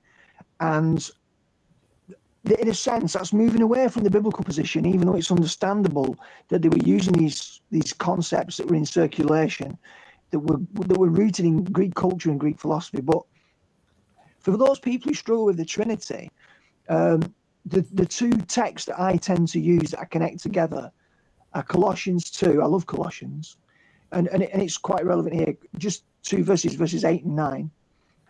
See to it that no one takes you captive through philosophy and empty deception, according to the tradition of men, according to the elementary principles of the world, rather than according to Christ. For in him all the fullness of deity dwells in bodily form. So that, I think, is a classic statement by Paul in Colossians. And then, to me, I always connect that up with John 14, when basically in verse 8, Philip says to him, Lord, show us the Father, and it is enough for us. So obviously Philip is saying this to Jesus. Jesus said to him, have I been so long with you, and yet you have not come to know me, Philip? He who has seen me has seen the Father. And how do you say, show us the Father? Do you not believe that I am in the Father and the Father is in me?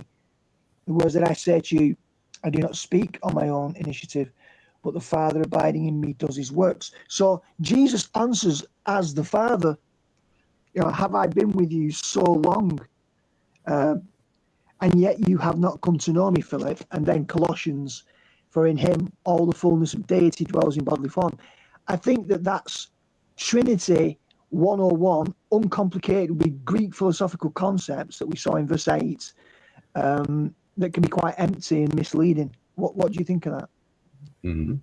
Yeah, absolutely. They definitely support the Trinity perspective, but also the opening of the Gospel of John itself clearly states, in the beginning was the Word was with God, and the Word was God. All things were made by him, and without him not a single thing was made that was made. The Word became flesh, dwelt among us. We beheld his glory, is the glory of the only begotten of the Father. Yeah, so it's hard to argue that Jesus doesn't have deity, but then when we look at the baptism of Christ, we see all three persons of the Godhead interacting at the same time. We see Jesus rising out of the water. We hear the voice from the Father in heaven saying, "Behold, this is my beloved Son, in whom I am well pleased." And we see the Holy Spirit descending upon the Son like a dove. So we have all three persons of the Godhead in one scene, and it's really hard to reconcile, because we do believe our God is one God, right? So we're not polytheists, so we have to reconcile this. And the way that we can reconcile this is when we look at the Old Testament, we see God using multiple pluralities, even in the creation of man, Genesis 1:26. Genesis 3:22, we see more plurality when he says man has become like one of us. Genesis 11:7-8, when he says let's go down and confound the languages.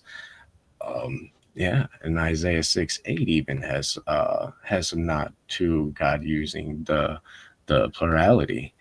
And then we have the voice of the Lord, which is the Word, and that was made flesh. So it's really hard to argue against the Trinity, especially when you take a theological stance like Martianism that totally like dismisses the entire Old Testament canon. So Martian literally tossed the Old Testament out, said that's demigods or whatever it's called, demiurge, and so he only stuck to the New Testament scriptures. But even the New Testament scriptures, we see things like Jesus bearing the divine name in John 8:58. He said, "Before Abraham was, I am." The Greek on that is igwaimin, and that's the exact same Greek word used in Isaiah 43:10-11 and the LXX.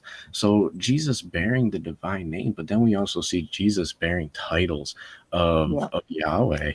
So in the Old Testament, in Isaiah, God says, "I am the first and the last, and besides me there is no God." But then when we go to Revelation 1, we see Jesus himself saying, "I am the first and I am the last."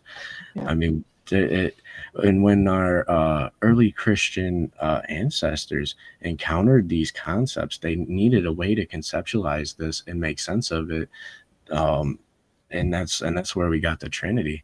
It's always been there in the text, but we just needed a way to rationalize it. And I think that's where the evolution of the Trinity doctrine, starting with the apostolic fathers and then going into the 4th century, I think that's what it is that they sat down, examined the scriptures, and had to come to a conclusion on what was presented before them.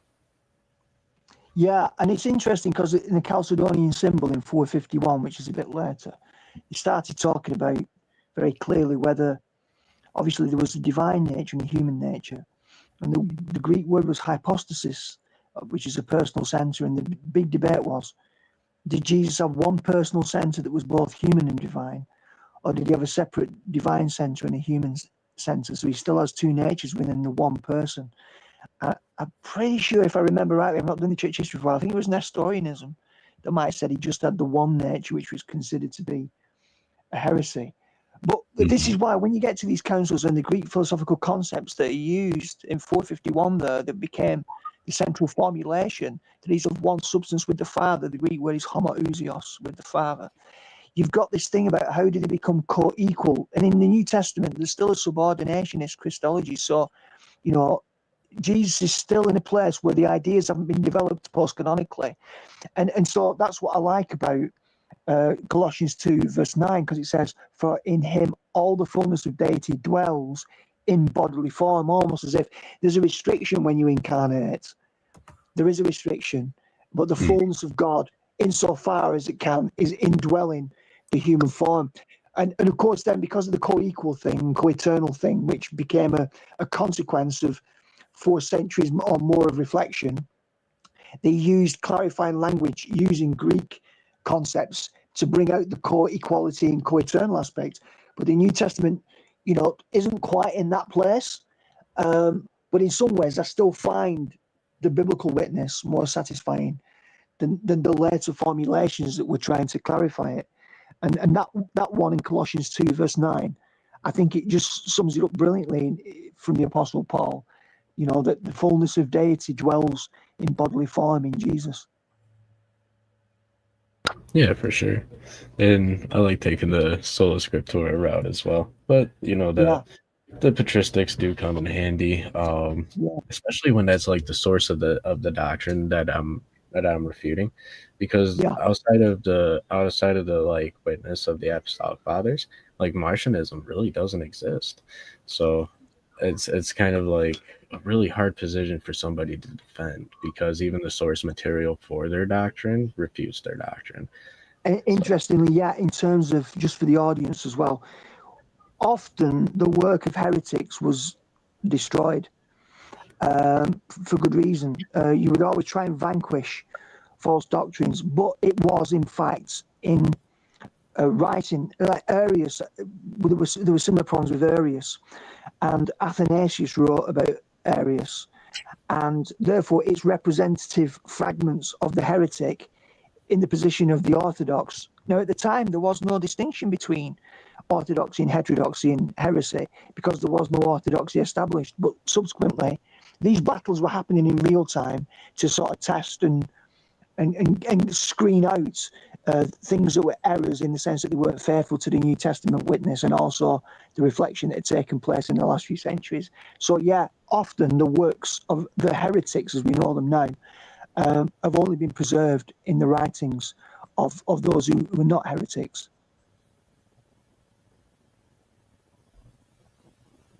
Yeah, it's really cool. It's kind of like a trap subject when you got to debate it. Like, it's one thing to believe it personally, you know, but when you really got to get out there and try to prove your position on this specific doctrine, it's really hard to do. So, you know, the show, Russ, what's the usual circulation of how many viewers would you normally expect to have on this? Like, how many people are going to be tuning in, would you think? Several hundred. It can go up from there too. Speakeasy draws a large audience, so. Right. Okay, that's really cool. Yeah, so it should be interesting, and hopefully it goes well. So I'm a bit nervous. I haven't done any kind of public debate. So what I'm worried about is when we get into this 1 hour cross examination, I'm worried I'm just gonna beat this guy over the head with a Bible for like a whole hour. So it'll do him good. Yep, he'll learn something, hopefully. Yeah. Yep, especially when I show him Daniel 7, the divine Son of Man, and then Jesus is claimed to be that very divine Son of Man, and caused Caiaphas to have a little conniption fit and go all Hulk Hogan from the Sanhedrin, rent those garments. Yeah, isn't this always the problem, though, that when people decide to create their own theology, they have to cut out the bits that they don't like? Same with Jehovah's Witnesses. They have to rewrite things, or claim, this doesn't apply in this way, or here's a deeper truth from some esoteric source, and or the Gospel of Thomas. Oh no, these were the real authentic sayings of Jesus. They've always got to use a similar playbook. Like what Bill Hicks said when he said, I think what God meant to say was, I've never been that confident. Yeah, another one I like it. Oh, that it's in the Bible. And then when I say, well, where? They say, I don't know, but it's in there. And they're like, you need to go read your Bible. It's like, well, that is the biggest cop out in a debate. But, Well, do you think you could put a nice little bow on tonight's show then, based on what we've been discussing? Have you got some scriptures that you can pull up for us to tie us up, Ross? yeah, absolutely. I have a list here. Let me go ahead and pull some up for you guys. So just to try to tie in on the topic, I was listening in a little bit. So let's go with some good ones here. So when it comes to the last days, there's a lot of prophecies that point to signs and wonders in heaven and on earth. But actually, our brother Paul gives us a lot of clarity on what to expect and look for in the last days. Get these scriptures up for us real quick. So we're going to go with starting 1 Timothy 4:1-3. Now the Spirit speak expressly that in the last times some shall depart from the faith, giving heed to seductive spirits and doctrines of devils, speaking lies and hypocrisy, having their conscience seared with a hot iron, forbidding to marry, and commanding to abstain from meats, which God hath created to be received with thanksgiving of them which believe and know the truth. So we know in the last days they're going to be given over to these doctrines of devils, seducing spirits, speaking lies and hypocrisy. But then Paul gives us another one in 2 Timothy 3. He says, this know also, that in the last days perilous times shall come, for men shall be lovers of their own selves, covenant, boasters, proud, blasphemers, disobedient to parents, unthankful, unholy, without natural affliction, truce breakers, false accusers, incontinent, fierce, despisers of those that are good, traitors, heady, high-minded, lovers of pleasure more than lovers of God, having a form of godliness, but denying the power thereof, for such turn away. So the nature of man in the last days is treacherous, and we see that today. We see that with a lot of people, a lot of these political and social movements. Paul just described them 2,000 years ago. He's describing the state of mankind today, and I find that fascinating. But then also Nothing new under the sun, is there? Oh yeah, definitely nothing new under the sun. But then Paul also gives us in 2 Timothy 4:3-4, for the time shall come when they will not endure sound doctrine, but after their own lust shall they heap to themselves teachers, having itching ears, and they shall turn away their ears from the truth, and shall be turned unto fables. And then he also tells us again in 2 Thessalonians 2:1-12, and this is a long one. I'm not going to drag it out on you guys, but I'll give you some highlights here. Let me grab some up. Let's see. Yes, remember ye not that when I was yet with you, I told you these things? And now ye know what withholdeth, that he might be revealed in his time. For the mystery of iniquity doth already work. Only he who knows will let until he be taken out of the way. And then shall the wicked be revealed, whom the Lord shall consume with the spirit of his mouth, and shall destroy with the brightness of his coming, even him whose coming is after the working of Satan, with all powers and signs and lying wonders, and with all deceivabilities of unrighteousness, and them that perish, because they receive not the love of the truth, that they might be saved. And for this cause God shall send them strong delusion, that they should believe a lie, that they all might be damned who believed not in the truth, but had pleasure in unrighteousness. And so we can see clearly that the nature of man in the last days is is treacherous, just as it is today. But we do know that the Lord comes as a thief in the night, and it's always darkest before dawn. That's true. Brilliantly said. Thanks for giving us some of your time, Russ. Hopefully, God willing, that you can be on from the beginning next week. But any time that you can give us a bit of your time, you're always welcome, my friend. Oh, And awesome. what time's the broadcast on? Is it Tuesday? It is Tuesday, December 9th. It'll be at 8 p.m. Eastern Time, U.S. Not sure what time that is across the pond over there for you guys. What time is it there now, Russ? It'll be 1 a.m., I think.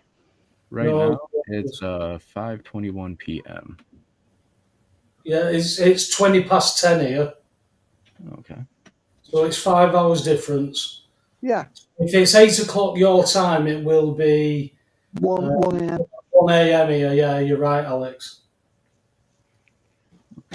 Yeah, and they'll be doing replays of it too. So it gets recorded, and if you guys can't make the broadcast because it's like real late, you guys can catch it first thing in the morning your time too. Well, Is there a live chat? Yep, it's a live stream, just like we're doing here. Oh, cool. That could be interesting then. Yeah. The link is in the description box, guys, for anybody who wants to catch that in a couple of days' time. So we'll look forward to that. We'll be in the chat room, Russ. Awesome, cool. I'll be glad to see you guys cheering me on for this one. Like I said, it's my very first debate. I'm completely green to debating, so hopefully I do well and don't trip over Sure, myself. you'll smash it. I'm sure you will. We'll pray, Russ. We'll pray about that as well. Good luck, man. Thank you. Yes, pray for me, guys. I do appreciate it, and I'll be praying for you guys as well. Cheers, Russ. Speak soon, brother. Yeah. God bless you. And have a great night and the rest of your week. You too, man. You too. Taylor, have you got anything to promote? Have you got a broadcast coming up or anything you want to give out? What's it called? I don't know if I'm going to be on any particular broadcast. I'm having a bit of issues at the moment, but I will say that as usual, I definitely recommend these just, first of all, check out my what's it called? Check out my Rumble channel. Please subscribe to my YouTube as well, even though I haven't really posted anything on it because I'm kind of afraid to because of the YouTube liking to nuke my account. But we're getting there. We're getting there. Will they be able to find that if they just put Raconteur's report in Rumble? Yeah, you should be able to. Yeah. No worries, mate. Well, thanks for your presentation and thanks for linking it up, Taylor. All right, no problem. Thanks for having me on as usual. Cheers. No worries, mate. I'll speak to you through the week and I'll send you the link for next weekend, brother. All right, sounds good. Cheers, Taylor. Take care. God bless. Yeah. Bye. Yep, bye. Have you got anything in closing, Al? Yeah. Basically, where you started with the young video, I know we set off late. We've done all right, actually. We've crammed quite a lot in 2 hours. I just kind of bring it full circle. I think I gave some personal narrative information about my own journey, but I think I always use that as a form of learning that I try and, put out there. What I've gained from these experiences is that to function in a way that isn't deranged in the way that I spoke about energetically, people really benefit from practicing energetic hygiene. Like if you're leaking emotionally, if you're leaking, whether it's to do with trauma or stress, your central nervous system is activated, and everything that happens with, the doom scrolling that people do and the negative news that's out there, it keys us into a frequency.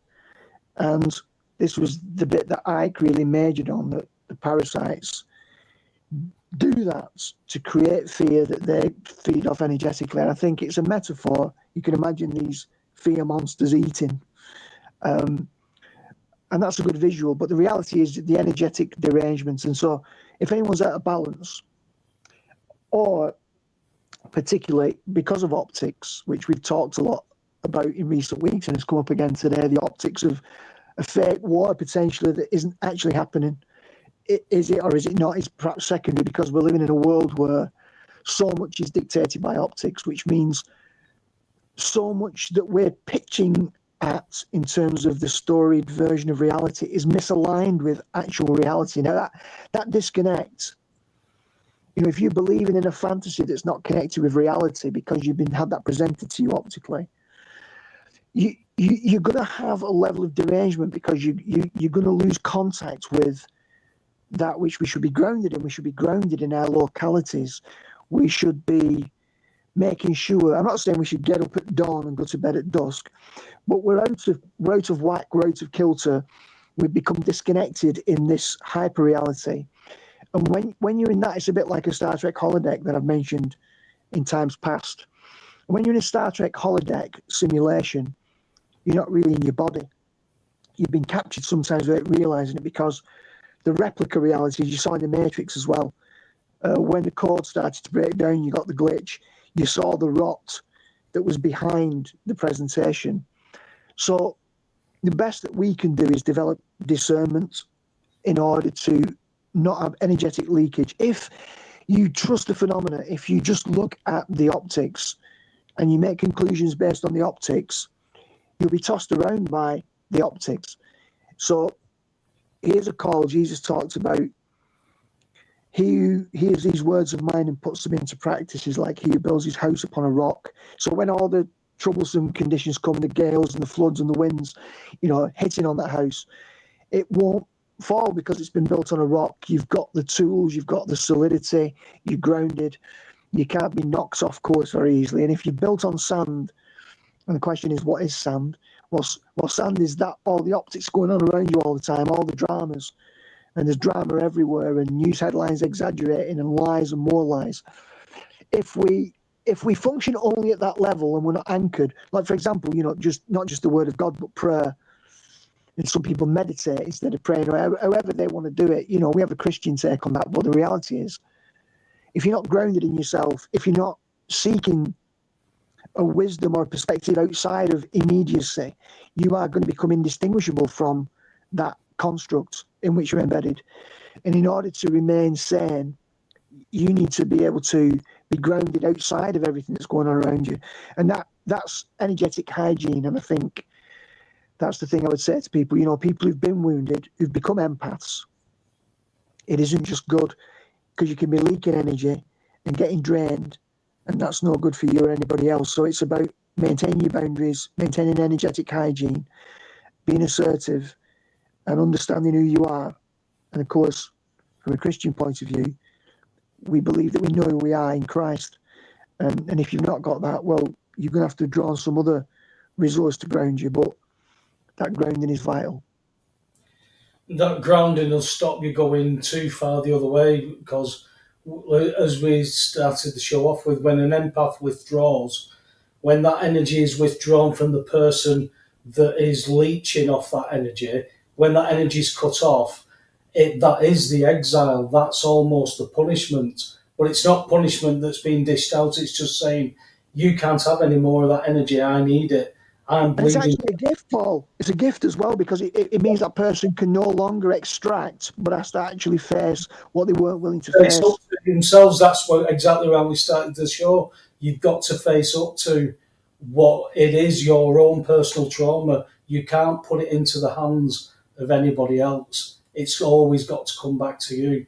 And I think that's why we have to have that relationship with God, because it's a free will thing.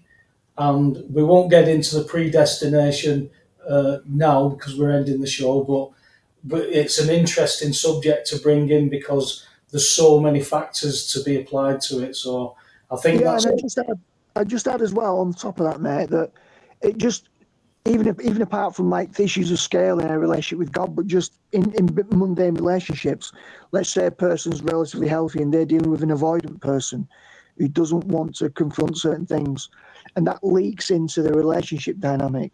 So the person doesn't want to look at something, so then they refuse to allow the other person to look at it, and so then they'll say they'll just go quiet, they'll disappear, they'll go AWOL, and then they'll reappear.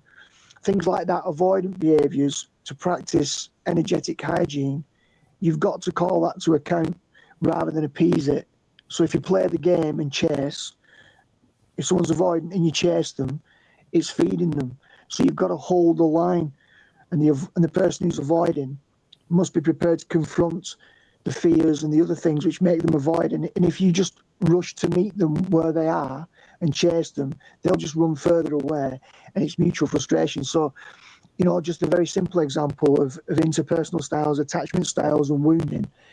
You've got to hold your own boundary at times, because if you don't, you'll get subsumed into other people's dramas, and there's a lot of them.